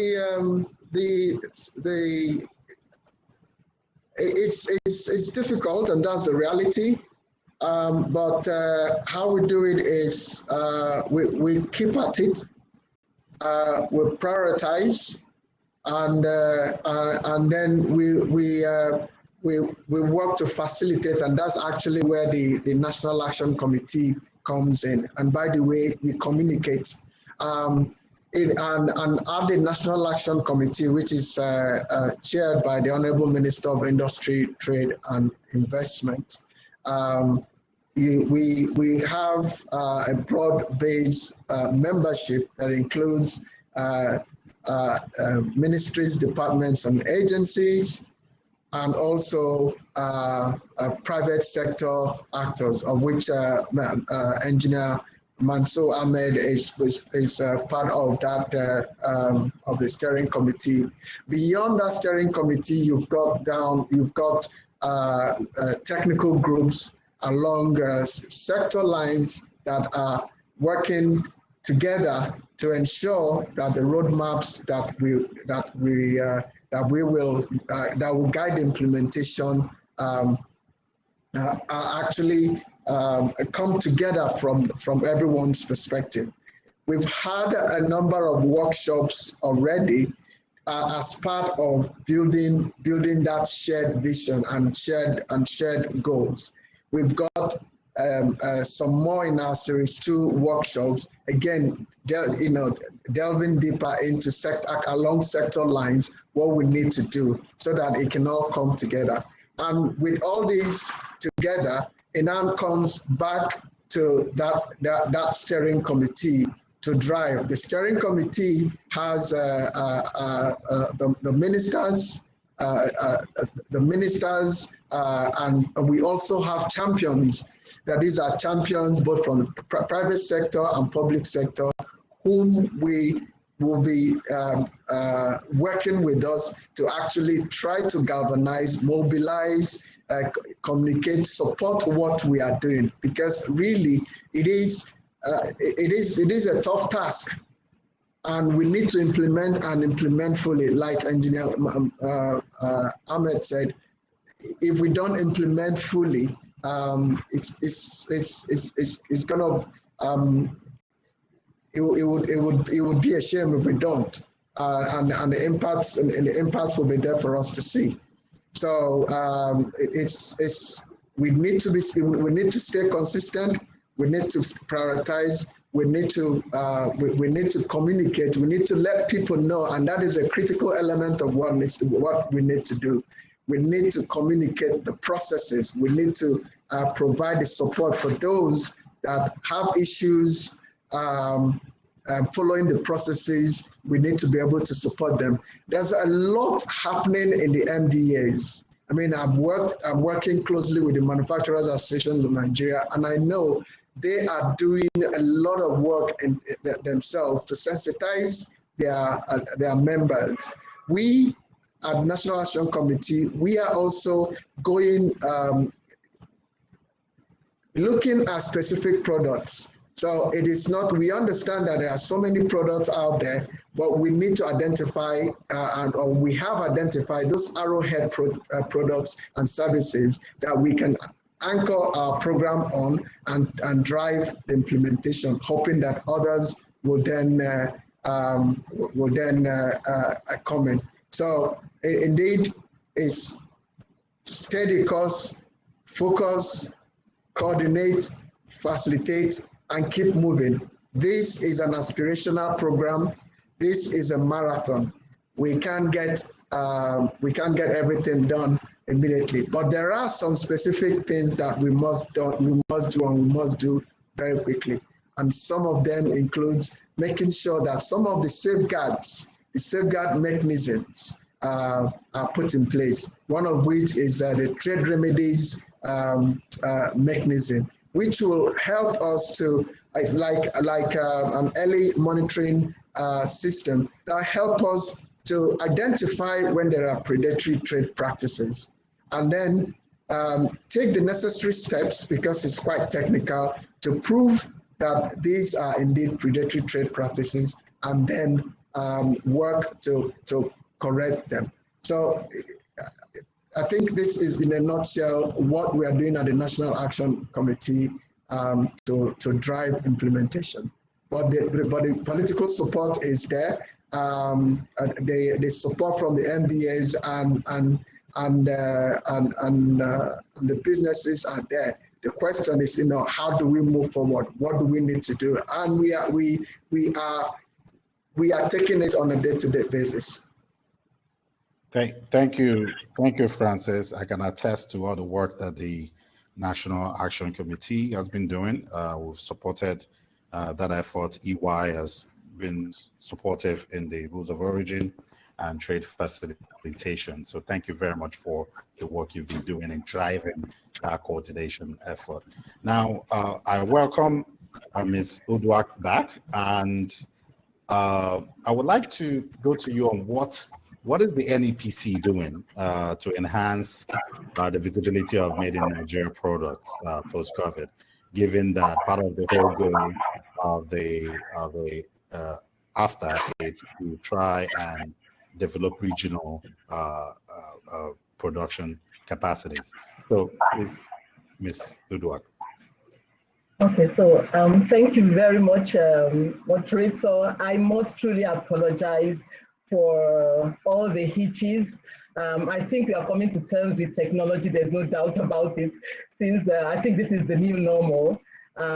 So I truly apologize. Let me go quickly to what the council is doing to ensure that ensure visibility of made in Nigerian products in African markets, essentially, since we are talking about the after. there's no doubt that COVID has dealt a blow, not globally, not only Africa. I heard parts of some of the conversations of the other panelists. So, I mean, I don't think we need to overstretch that. That is a statement of fact. However, I believe that in every crisis, there are opportunities inherent. And so the NEPC is looking at taking advantage of those opportunities. And we are looking at building stronger SMEs. So right now, as we speak, we are building capacity of SMEs around the country to ensure that they are better positioned to take advantage of the after. We are forming them into cooperatives, into clusters, because we know their strength in numbers. Since they are SMEs, their purchasing power may not, allow them to actually do export business, So we are looking at putting them together in clusters, and we are trying to see that they can take advantage of this platform once it is open to the rest of Africa. You'd agree with me that before now, it's been difficult for SMEs indeed to get around Africa. Trade with the rest of Africa is really low.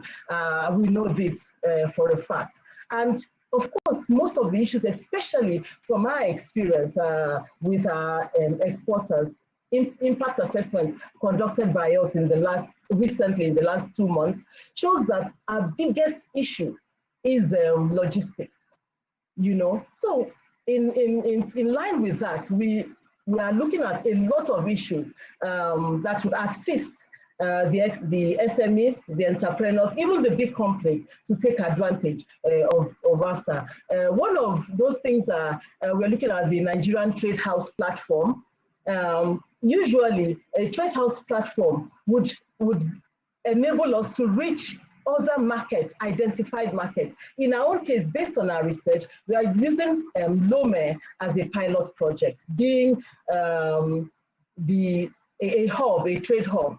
And then we are seeing that Nigerian products getting to Lome, it can get to its neighbors quite easily. Of course, that will also given COVID, cut the contact between individuals. Since right now, initially the council would take fairs, take companies for exhibition to expose them to international markets. Now that in the post-COVID era, we cannot do that because this is the new normal. So we are looking at, okay, how do we get the products to the market without necessarily taking along all these companies? Apart from that, the economy is down. We may not have as much resources to carry them along. And so we are trying to expose them to the market through this platform, the Trade House platform. We are also looking at e-commerce, e-commerce exhibitions. As we speak, we have sponsored some of our SMEs to attend some of the fairs, one being the coterie, I think coterie in the US, in New York, and we are receiving reports that they are doing creditably well. In fact, one of our SME is able to has scheduled a meeting with Amazon and some other online retail platforms internationally. So we are seeing that may just be the way to go. In addition, we are also partnering with some of our organizations, counterparts in other countries. They're on online platforms, Taiwan, for example, Japan, where we can expose Nigerian products virtually. We don't have to move. We're also looking at the domestic export warehouse.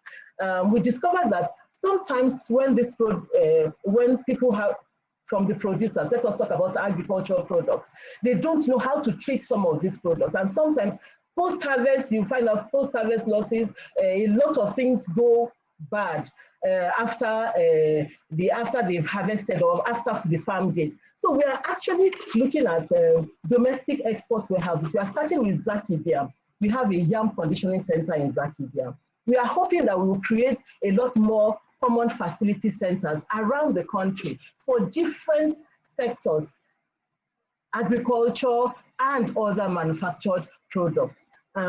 We are also looking at, we have an understanding, we've signed an MOU with the UPS and FOB Logistics. They are giving us favorable rates for SMEs, all to cut down the cost of logistics for SMEs and to enable them export. We are also looking at developing of strategy for export professional services. You know, we are looking at it. We are looking at all we are backward integration to ensure that all the products that we have identified, be it agriculture, be it manufactured, that we are able to walk them through, not only in terms of logistics, in terms of certification. So we are looking at certification, and we are working with some of our technical partners to ensure that we create a certified niche market for Nigerian products. We are working with UNIDO, for instance, on conduits of excellence for our beans. You will recall that the Nigerian beans was banned for export to the UK. So we are working to see that this ban is lifted and that it does not happen again. And this is actually at the final stages. Hopefully soon that ban should be lifted. We are also working with, we are also collaborating for the third country listing for honey and honey products, product exports to the EU market. Now this would be a great boost to our own honey producers, beekeepers. That would be a big boost. If I think that is already online, and very soon we are hoping to be able to on increased market access for Nigerian catfish and value chain for export. This is amongst a lot of other things that we are doing to ensure that Nigerian products actually get into the international market. Now we are collaborating with a lot of agencies on requirements for agro products for export. One being the International Trade Agency, the Italian Trade Agency. We do that also with the ITC, the CBI. They've also worked with us on that. The ITC has worked with us on that, and we are taking along a lot of SMEs. We want to ensure that they don't only produce export-ready products for the Nigerian market, but also for the international market. You know, sometimes we tend to be lackadaisical and we think, oh, this is produced for Nigeria, and then we do what we like. But I think that even Nigerians deserve good products. So we are ensuring quality from the seedlings, from the farm to the farm gate and the processing, all that value chain in agro products. We are looking at all that, and we are building capacity immensely as we speak. Some of our staff are already in the field, you know, are still in the field, want to get feedback from SMEs and other entrepreneurs on how the government can position itself or can assist them to do better business, you know. So apart from this, we are looking at the ICT areas, and then we are seeing that there are a lot of ICT business process outsourcing going on. We are working with them, call centers, banking sector, creative arts, music, and Nollywood. Now that a lot of people are looking for reason to stay at home, we think that being able to download some of our music, some of our entertainment, Nollywood movies would actually keep them occupied, and we can still do business despite COVID. That is, I think, in a nutshell, what we are doing. There are a lot of other things. The AGOA, under AGOA, of course, we are also looking at preparing in the human capacity development centers that we are trying to put in place. We are looking at preparing people in the fashion industry to take advantage, especially after the COVID, take advantage of the after. Some of them already did during the COVID, you know, when they all branch out into production of PPEs, face masks, and all that. And some of them made real export business during that time, while some of us were locked down, you know. I think to also help the SMEs, because we know that every government actually looks for how they can mitigate some of these effects of infrastructure, effects of whatever it is that we are passing through today. We are also looking at incentives. The EEG, some of us are already aware that the council is administering that incentive. Is a post-shipment incentive, and we are looking at ensuring that works. It has already taken off. We are paying backlogs already as we speak. So we are looking at how that can work effectively. And then we are also looking at a pre-shipment incentive to also assist, particularly the SMEs, in terms of ensuring that they are part of the exhibitions, whether virtual or actual, to ensure that we can help them for research, give them information should they need market intelligence on certain markets that they would want to attend. So we are looking at all that to ensure that they take advantage of the AFCFTA as soon as that is lifted. Thank you very much. Should there be any other point that I would like to raise, maybe as we go on, I would like to, I would interject and maybe raise that point. Thank you very much. Thank you, Mrs. Oduak, for that comprehensive response and in letting us know the roles that the NEPC has been playing in furthering growth trade objectives. I'm going to ask one more question of the panel, and then I will pivot to audience, take questions from the audience. And it comes from, I've been hearing certain themes have been repeated from all your comments. I'm hearing business linkages, I'm hearing capacity building, I'm hearing cost in terms of compliance or production cost efficiency. I'm hearing rules of origin. But when I think about where we are right now, and even the challenges that we've faced today in being able to have this conference that we've had to do it electronically, and the issues we're having with that, makes me wonder, are we properly prepared for the fourth industrial revolution? Are we preparing for an operating paradigm that doesn't exist anymore? It seems to me that often the preparation is countries that are preparing to get themselves to be the next China, to be the next Singapore, the next Vietnam, to be that location for manufacturing or production ability. But I think that value exchange have, it's different now in the digital age, in the sense that no matter how cheap labor or factors of production could be in Nigeria, for example, it can never compete against robots and AI.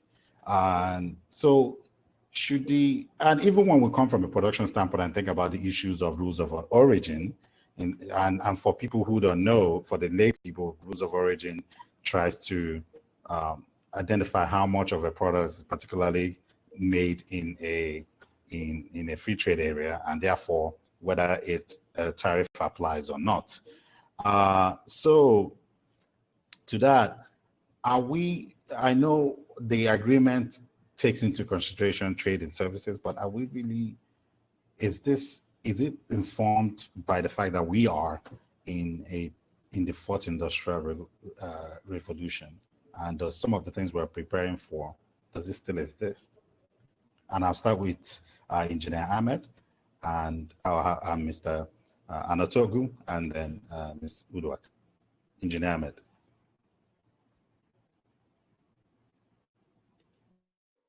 Thank you, John. First of all, I don't think you can adequately prepare for the fourth industrial revolution. The fourth industrial revolution is a process, is a dynamic process which is being driven by the new technologies we are having to use. The fact that we are using this technology to conduct this particular conference is part of the process of the fourth industrial revolution.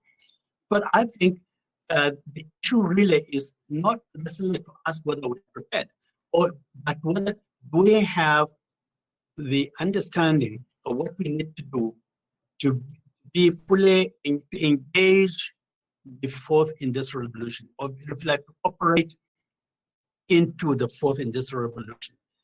And people talk about leapfrogging.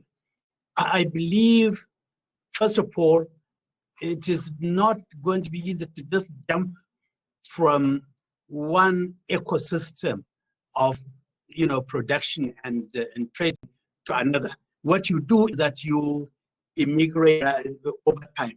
But the more prepared, the ready you are, the bolder you are to take certain decisions, the bolder you are to engage certain processes, the quicker you move into the midst of the fourth industrial revolution. Let me, for instance, we've been talking about SMEs, and one of the things that I think is particularly important to building SME, whether you're building or integrating the SMEs and creating the necessary aggregation that will enable them to engage in intercontinental or intra-continental trade, is technology.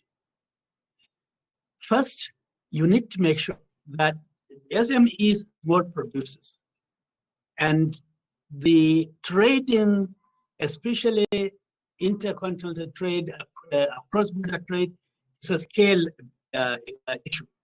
The bigger your scale, the more competitive you are, the easier you are to trade across borders. But also you need to ensure that what you produce is of the right quality and of the right standards, and you know all the standards required. So this is where technology comes in. From your backyard, you can access technology and engage the testing centers that Madam talked about. You can engage the laboratories that Madam talked about to ensure that your product is of the quality that is required. And the aggregation itself will be significantly assisted by ICT technology and internet technology and so on. Today, you can actually take a product remotely. So the SME guy doesn't have to necessarily take his product across to Lagos, where the Nigerian Standards Organization is, or where the testing center is. If we have engaged and promoted the technology, but to do that, we really must create the technological infrastructure and also create the knowledge base to allow us to do that. So from policy perspective, there are two things you do to make sure that you can move into the fourth industrial revolution seamlessly and effectively. One is we must recognize what infrastructure is necessary to promote technology.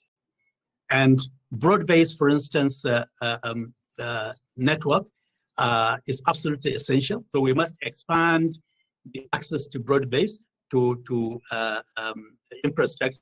Secondly, you must also build the knowledge base. And I think this is perhaps one area where we're already doing something significantly impressive.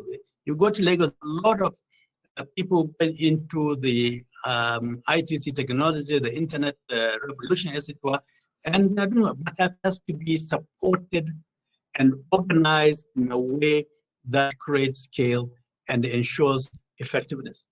The second issue that I think I want to comment on, particularly with regards to building SMEs and enabling them to actually engage in trade. We don't recognize that a great deal of the current trading across Africa is done by small operators. So, first of all, what small operators need is low-cost regulation, low-cost ability to comply with regulations. For example, I know a small operator, one of our members, who was able to export certain things at small level, at small scale level, when he is taking them across the borders and so on and so forth. And he found there's a big market. So he wanted to do it on a larger scale. He was told that he has to go and obtain a certificate of origin, certificate of this and that. And of course, he doesn't have the knowledge base, if you like, to be able to do that. And it took him about 2.5 years to be able to access the certificate of origin. Now, that's an issue that can easily be supported if our governments, even both at the national and state level, can create platforms for teaching small-scale businesses. And that is what I think the NEPC can do, create platforms where people can go and learn how to do things. But the second thing, you must also make the rules and regulations a lot simpler so that the ordinary businessman, the ordinary SME promoter can actually comply with them much more easily. So I believe at the continental level, particularly talking about AFCFTA, we need to incorporate, and I'm glad that I think this is being done now, we need to incorporate e-commerce as one of the protocols that need to be agreed, so that we can look at e-commerce on a bigger scale across Africa and see what can we do to improve e-commerce capabilities, to create the e-commerce infrastructure so that we can actually support our SMEs to do this thing technologically, because it's cheaper, it's easier, it's faster. The last one, of course, is financing. Yes, I think Francis highlighted the need to provide appropriate financing for SMEs. I think apart from the need to make financing less costly, but that's basically the biggest complaint about financing by SMEs, we also need to create the payment systems that work. Because today, if you are exporting something to be paid in currencies, first of all, it takes time, it's additional cost, and so on and so forth. And if you are operating at low margins, then these things can actually wipe out any profit you're making and make it not worthwhile for you to actually engage in export. But I'm glad that I understand AFCFTA negotiating platform is now looking at including e-commerce as part of it, and I think this is absolutely essential. And I also believe that in terms of payment systems, institutions like the Afro-Exim Bank are introducing new payment systems that will reduce the cost of payment across the countries, but also make it easier and faster. I think this will be very, very useful, and we should all support it.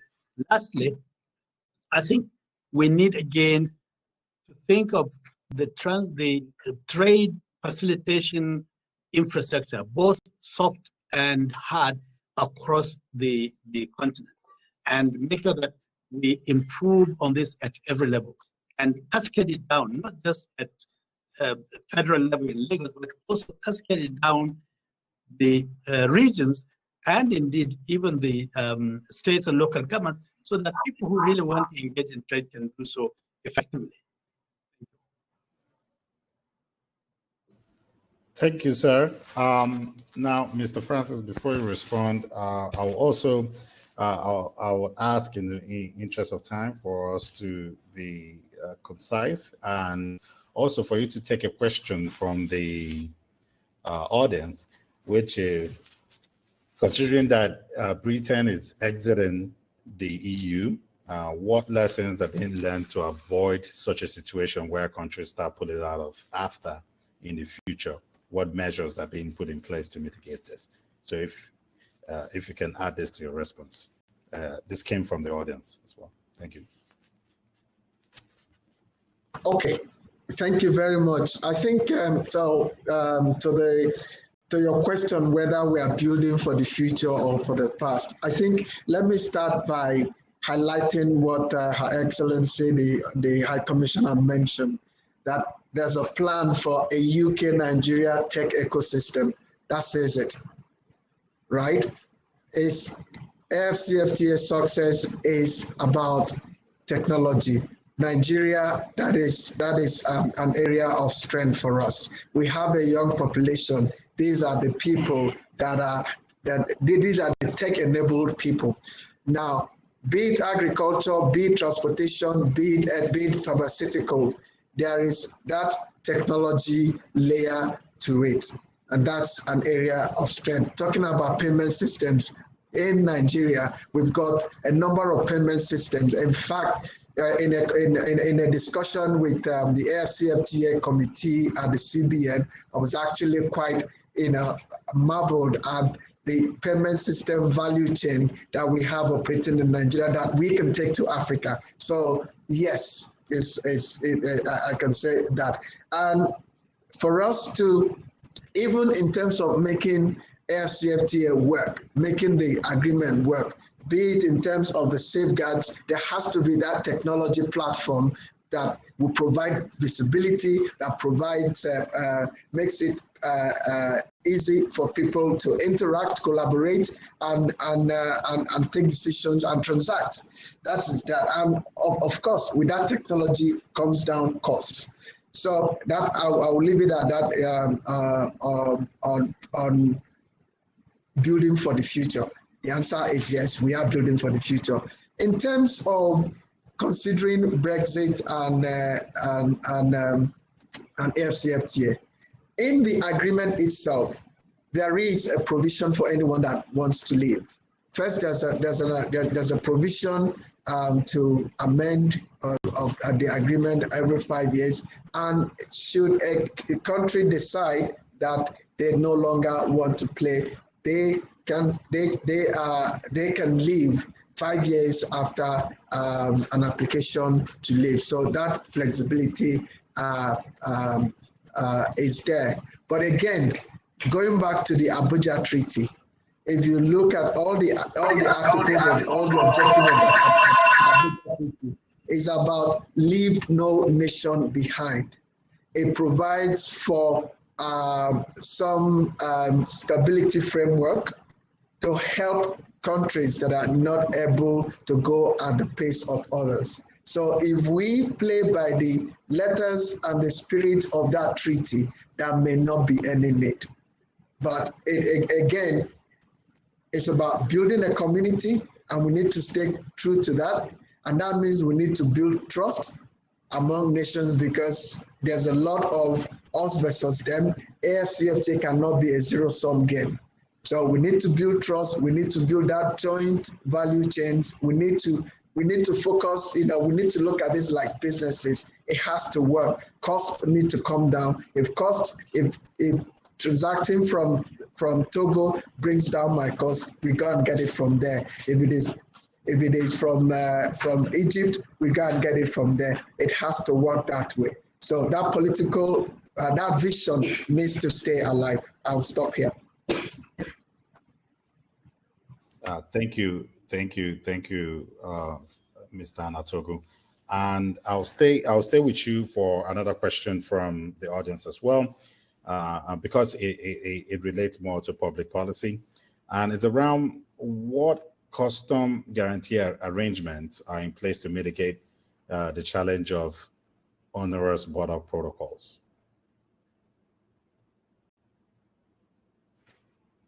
So even at ECOWAS level, there's this interstate road transit scheme, which is supposed to allow goods to move freely once examined at the point of departure and move all the way to destination. Now, so it is there already in ECOWAS.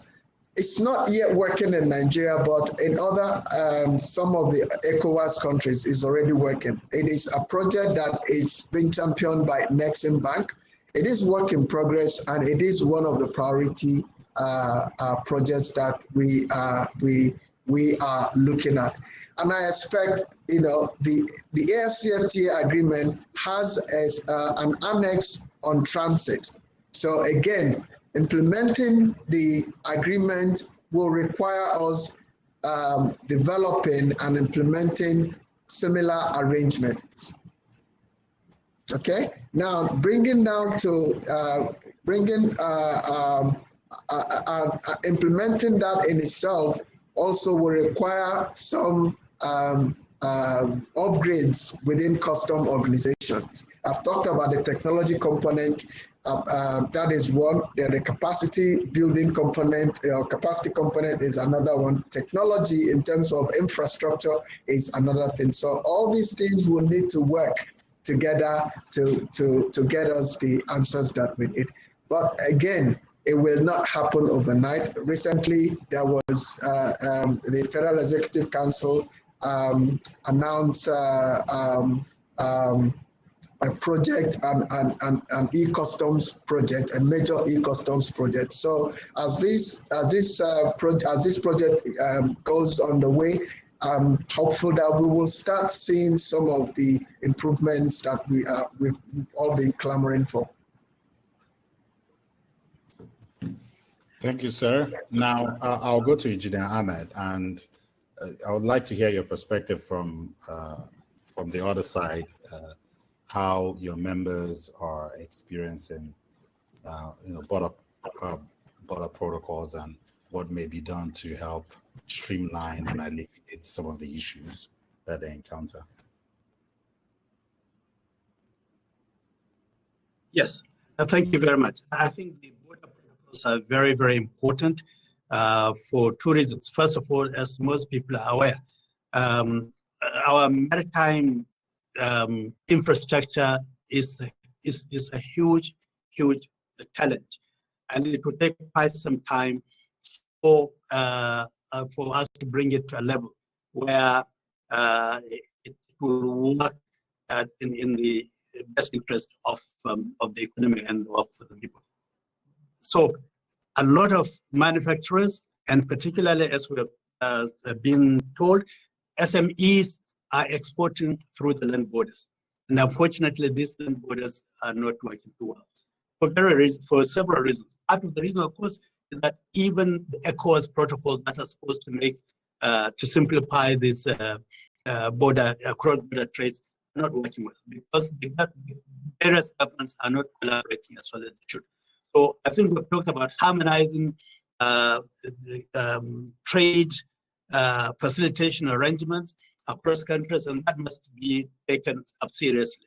The cause of last year's border closure was largely because our neighbors are not collaborating, not cooperating on the ELS protocols, the ECOWAS trading protocols. So that must be pushed as hard as possible.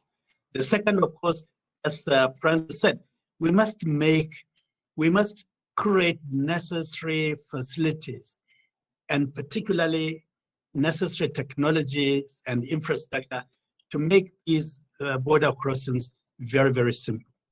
And I believe that it is possible. I think we have the capacity to do it.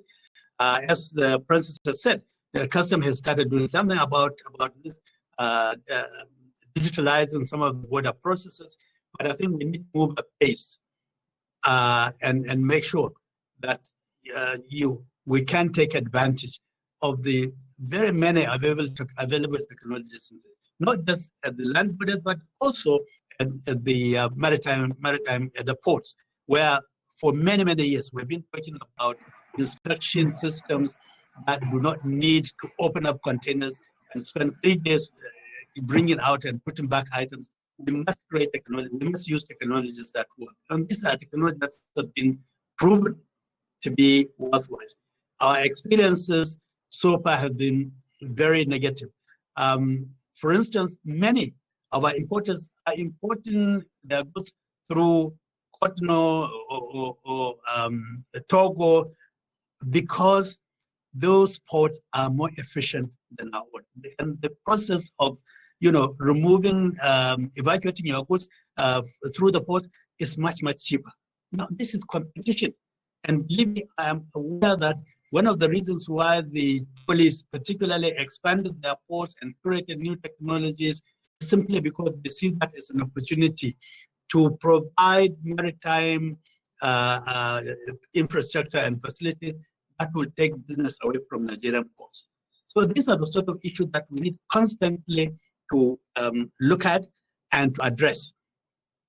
I believe that part of the issues, and I would like to just for all public agencies, is that there needs to be more collaboration, more consultation between public agencies and the private sector, especially if you like the relevant operators in the private sector that will in fact be using the regulations and rules and procedures that you set in place. It helps to ab initio agree what can be done and what is doable, then to implement something and then find that it is not doable. We have seen it happen in many, many areas. Standards, we're talking about quality standards. We have only one Nigerian standards organization that is given certificates for quality standards. If that is the case, everybody has to go through that one portal. Why can't we create, and our people doing that, why can't we create agencies for issuing certificates of quality? You know, today, I don't think we have more than half a dozen laboratories for testing of products. And yet we want to export products. Even the agricultural products we are talking about. One of the reasons why we can't export effectively is because we are not sure of the quality of the products when they go out and import. Because maybe the people exporting have not had the opportunity to get them tested locally and to get certificates of quality. So I think these are areas that we can improve significantly, but improve by partnership with the private sector that can set up some of these things and provide service very cheaply. Because the issue is we have to do this on a broad scale. And government, no matter how hard it was, cannot produce all these things at the same time. So we must partner. And if you like, my last word is really that public agencies, particularly regulators and public regulators, must expand their interface with the private sector to ensure that regulations and public facilities that are being provided are regulations and facilities will work effectively by consulting those that will ultimately use them. I think I'll stop here. Thank you very much. Thank you. I think we'll leave it here. You mentioned a few things that gives us a nice pivot to our keynote speaker who will be joining us soon. You talked about issues of standards, and that is something that I believe the Afri-Exim Bank is working on in terms through the Africa Quality Assurance Centers, as well as the Medical Center of Excellence. So, and we'll be hearing from Professor Orama soon. I would like to thank our esteemed panelists for a lively session, for all the insights that you've shared and you've provided today, and thank our audience for being with us so far. I've been so honored to facilitate this session, and I hope you found it as useful and as valuable as I did. The number of questions that we had, so many questions come through, but we're unable to get through all of them. So if we didn't get to your question, apologies. But thank you very much to the panelists again. We will now be moving on to our keynote speaker, Dr. Orama, who will be joining us shortly.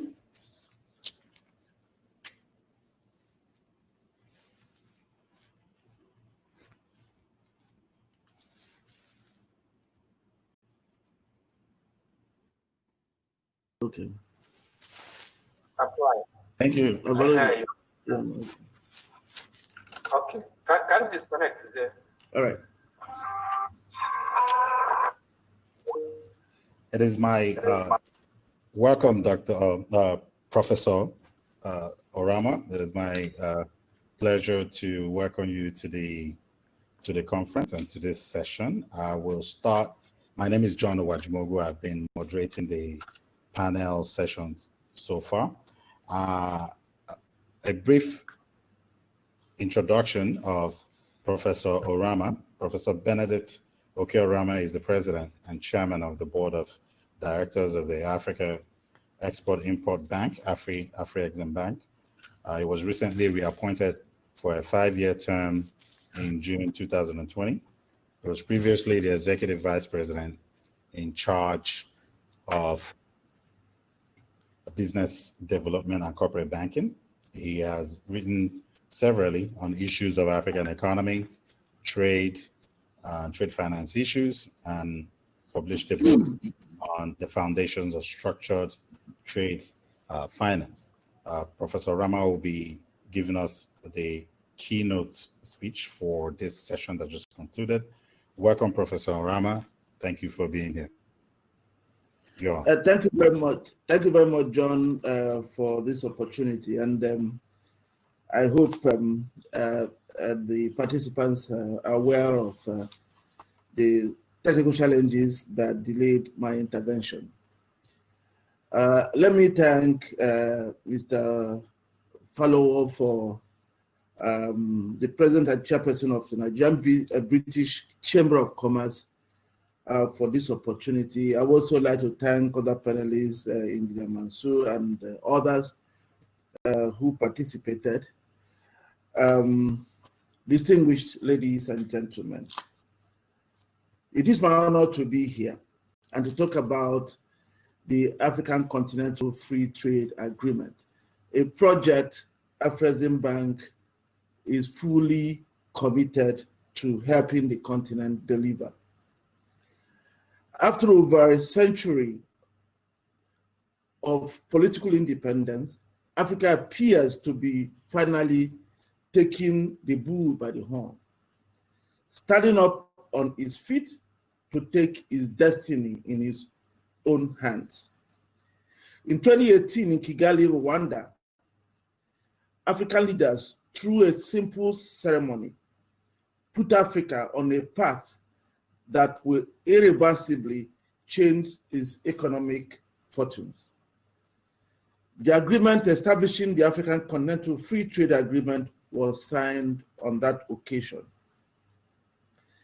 The AfCFTA promises to transform Africa into a global economic powerhouse, a single market of 1.2 billion people that is set to rise to more than 2 billion in the next couple of years, with an economic size of nearly $3 trillion US. The AfCFTA wields the power strong enough to begin to dismantle the 84,000 kilometers of artificial borders erected over centuries and which have divided us as a continent. The AfCFTA holds a strong promise because it is backed by an unwavering political will that is already rallying public and private sector support to deliver on its goals. It is therefore not surprising that just about 2 years since signatures opened, 54 of the 55 African countries have signed the agreement. The only country that has not yet signed is Eritrea. The agreement came into force in 2019, something that is a record, following the receipt of the requisite ratifications. Today, 30 countries have ratified the agreement, paving the way for the commencement of trading by January 2021, following a 6-month delay occasioned by the COVID-19 pandemic. Despite the pandemic, all hands are on deck to ensure that trading commences as rescheduled. Negotiations of remaining protocols are expected to proceed virtually. Key outstanding issues include rules of origin, services protocol, exchange of tariffs, and similar issues. Also pending is the finalization of a compensation mechanism, the AfCFTA adjustment facility, that will enable participating states to adjust in an orderly manner to the fiscal and other consequences of implementing the agreement. As I travel and speak to many Africans, I see a palpable revolution of rising expectations as the date of commencement of trading approaches. I must caution that to transform our collective vision and expectations into reality, we must all vigorously build on the strong political will our leaders have demonstrated. The political act of signing the AfCFTA will not open borders, nor will it make Kenyan shoe manufacturers to buy their leather from Burundi around the corner instead of from New Zealand, thousands of miles away. Sloganeering and waving the AfCFTA flag is good for morale, but will not bring down the borders between Nigeria and Benin Republic. Nor will it make it easier for an Egyptian coffee roaster to buy Ugandan coffee direct from Uganda instead of from Italy. Our leaders have pointed the way to us, and it is now up to us to create the path. We know that a key concern of many African economies, especially the smaller economies, is how they will manage the tariff revenue losses that the elimination of tariffs may engender. Many countries are also concerned about how their businesses can manage the adjustment costs. It is for these reasons that the establishment of a compensation mechanism called the AfCFTA Adjustment Facility was negotiated into the agreement. The African Union Summit of Heads of State mandated Afreximbank to work with the African Union and African Ministers of Trade to establish this facility before February next year. Initial estimates are that it may require about $5 billion for us to implement this. We've seen new estimates that have raised these figures even higher. Afreximbank Board of Directors has already approved Afreximbank's commitment of $1 billion to fund the basis for mobilizing additional funding. That process of fundraising will soon commence. Distinguished ladies and gentlemen, there is a prevailing conventional wisdom that inadequate infrastructure is the greatest constraint to intra-African trade. This line of thought ignores the fact that existing infrastructure carries about $1 trillion of Africa's total trade today, of which intra-African trade share of the trade is just 15 to 17%, depending on the year. At Afreximbank, we believe that limited access to intra-African trade and investment information is the binding constraint. That is why South Africa imports processed rubber from Malaysia at a higher cost than Cote d'Ivoire exports the same to the world. The fragmentation has created the absurdity of Africans not viewing Africa as a market, where an African business person or indeed banker does not trust his or her counterpart in another African country. For the AfCFTA to work, these have to change. Afreximbank believes that it is digital technology that will take down the borders and not just hope that will make that happen. That is why Afreximbank has targeted this issue as a matter of priority. We are completing the development of a trade information portal that will use artificial intelligence to predict supply chains across Africa. We have completed the technical development of the African Customer Due Diligence Repository platform called the MANSA platform to make it easier to conduct Know Your Customer and related due diligence on African businesses. We are currently populating the MANSA platform for operational launch in a few weeks, and I hope all of you attending this event will join.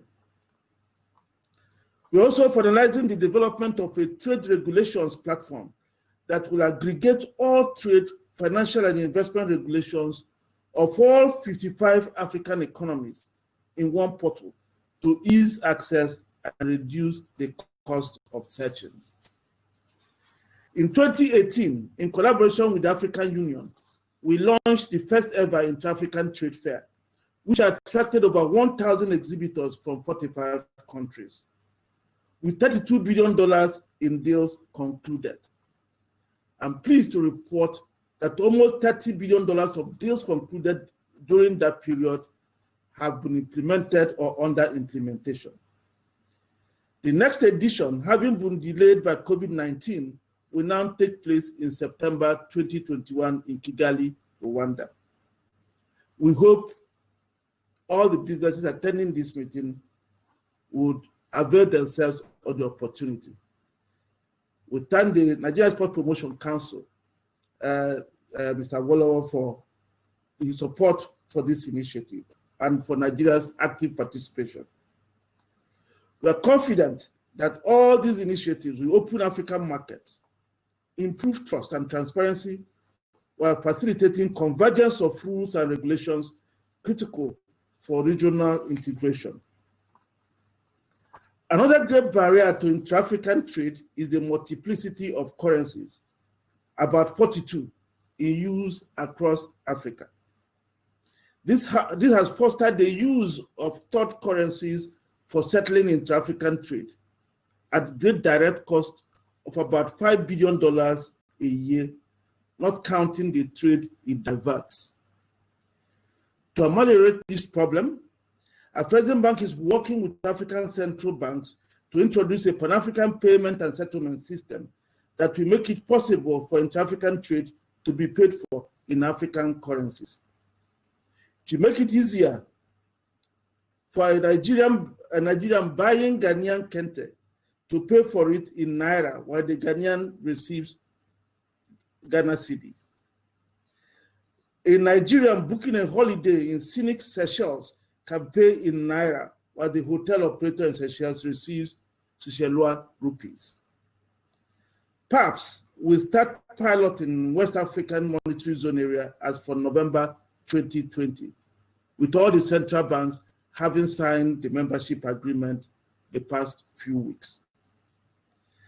Afrexim Bank will back the clearing for the pilot countries with an amount of $500 million. We expect to increase this amount as the platform membership expands when we finish the piloting. There are also issues connected with harmonization of standards and conformity assessment.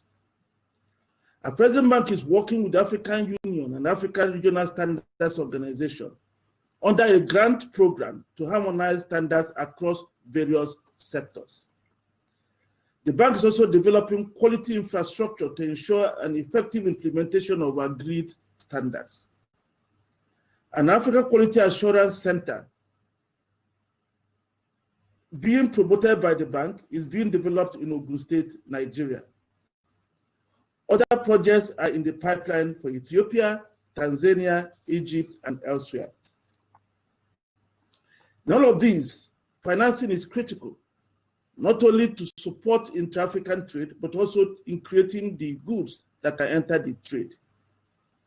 In the 4 years to August 2020, Afrexim Bank has disbursed about $20 billion in support of intra-African trade, making it the largest financier of intra-African trade today. While this amount is significant, we believe it falls short of the estimated intra-African trade finance gap in excess of $50 billion annually. Plugging this gap requires full involvement of all serious African banks. On our part at Afrexim Bank, we are aiming to onboard 500 of the regulated 600 African banks into our trade facilitation program in support of intra-African trade. Our goal is to grant them trade services and necessary confirmation lines in an aggregate amount of $8 billion annually. As at date, about 400 banks have been onboarded.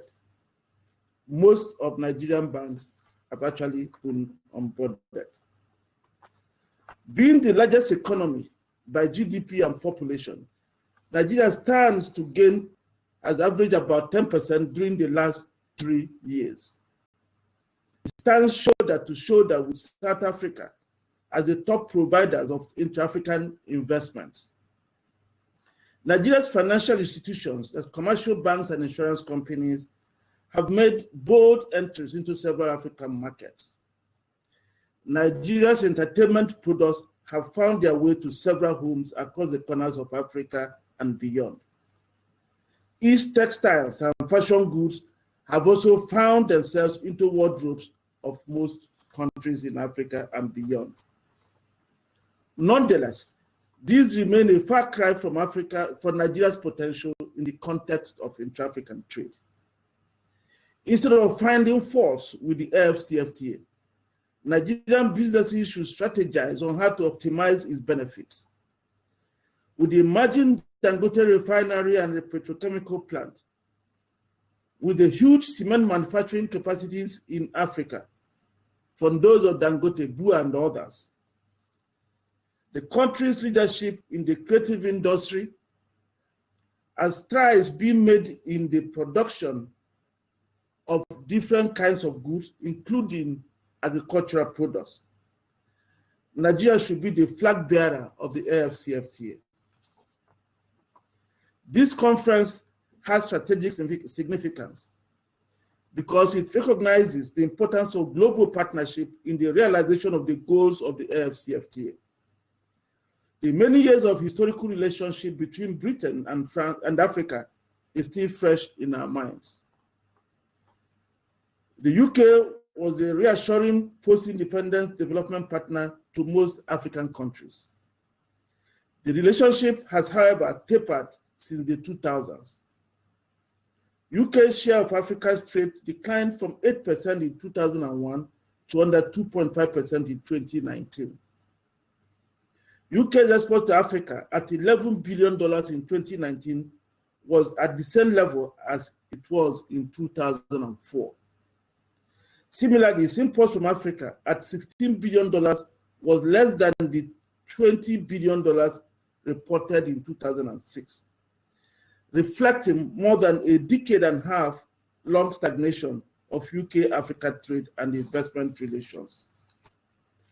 There is a good reason for the revitalization of this relationship. Aside the AfCFTA, the Brexit and the disruption and realignment of major global supply chains caused by geopolitical tensions, we see a mutual felt need to rekindle the trade and investment relations. The UK can become Africa's source of industrial and other technologies as most companies begin to retool their factories and expand their production lines to take advantage of the AfCFTA and other global market opportunities. UK entities can also consider the localizing of some medium to low tech manufacturing plants or creation of subsidiaries in Africa as a way of taking advantage of the continent's teeming low-wage labor force, as well as the market opportunities of the AfCFTA. The UK can assist Nigeria and other African countries to upgrade their ports, transport, and energy generation and distribution infrastructure. The UK has an unparalleled legal and financial industry. This can be used to improve African economies and strengthen the regulatory environment. And as the COVID-19 pandemic has shown, Africa is in dire need of a more developed and efficient healthcare sector. We are pleased to be collaborating with King's College Hospital, London, in the development of a 500-bed African Medical Center of Excellence in Abuja. We hope that this can form the foundation for using British expertise and support to improve Africa's healthcare sector. The AfCFTA presents hope for an exciting future for Africa and the global economy. The continent has woken up to the benefits of cooperation, and by bringing together governments, businesses, regional and multilateral institutions, it has the tools to chart a positive path for generations to come. I believe that Africa's long beneficial relationship with the UK can be an asset in using trade and investment to achieve the African Union's Agenda 2063, the Africa we want. I would like to conclude by expressing my sincere appreciation to the Nigerian-British Chamber of Commerce for the invitation extended to me and the Afrexim Bank to speak on this very important occasion. I thank you all for listening.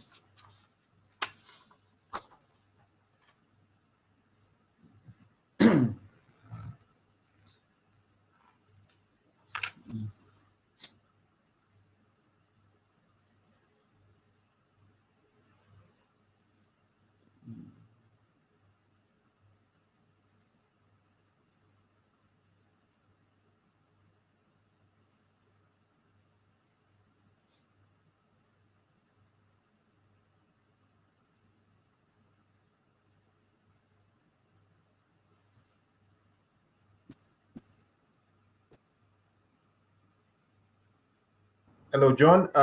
You are muted. You may need to unmute so we can hear you. Thanks.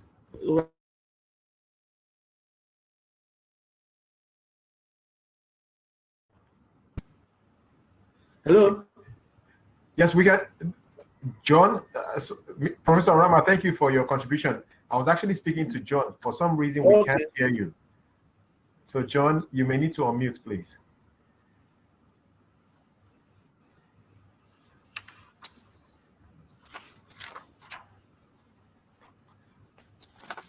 All right, John, we are still struggling to hear you for some reason.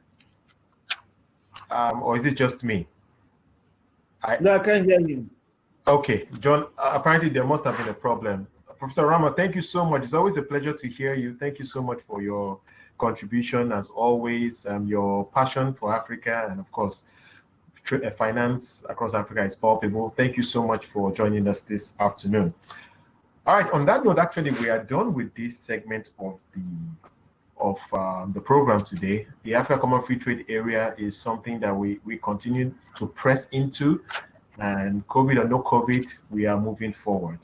And we're delighted to hear how that can be a success as more and more African nations, and indeed the private sector in Africa, partners with developing finance institutions such as the Afrexim Bank. All right.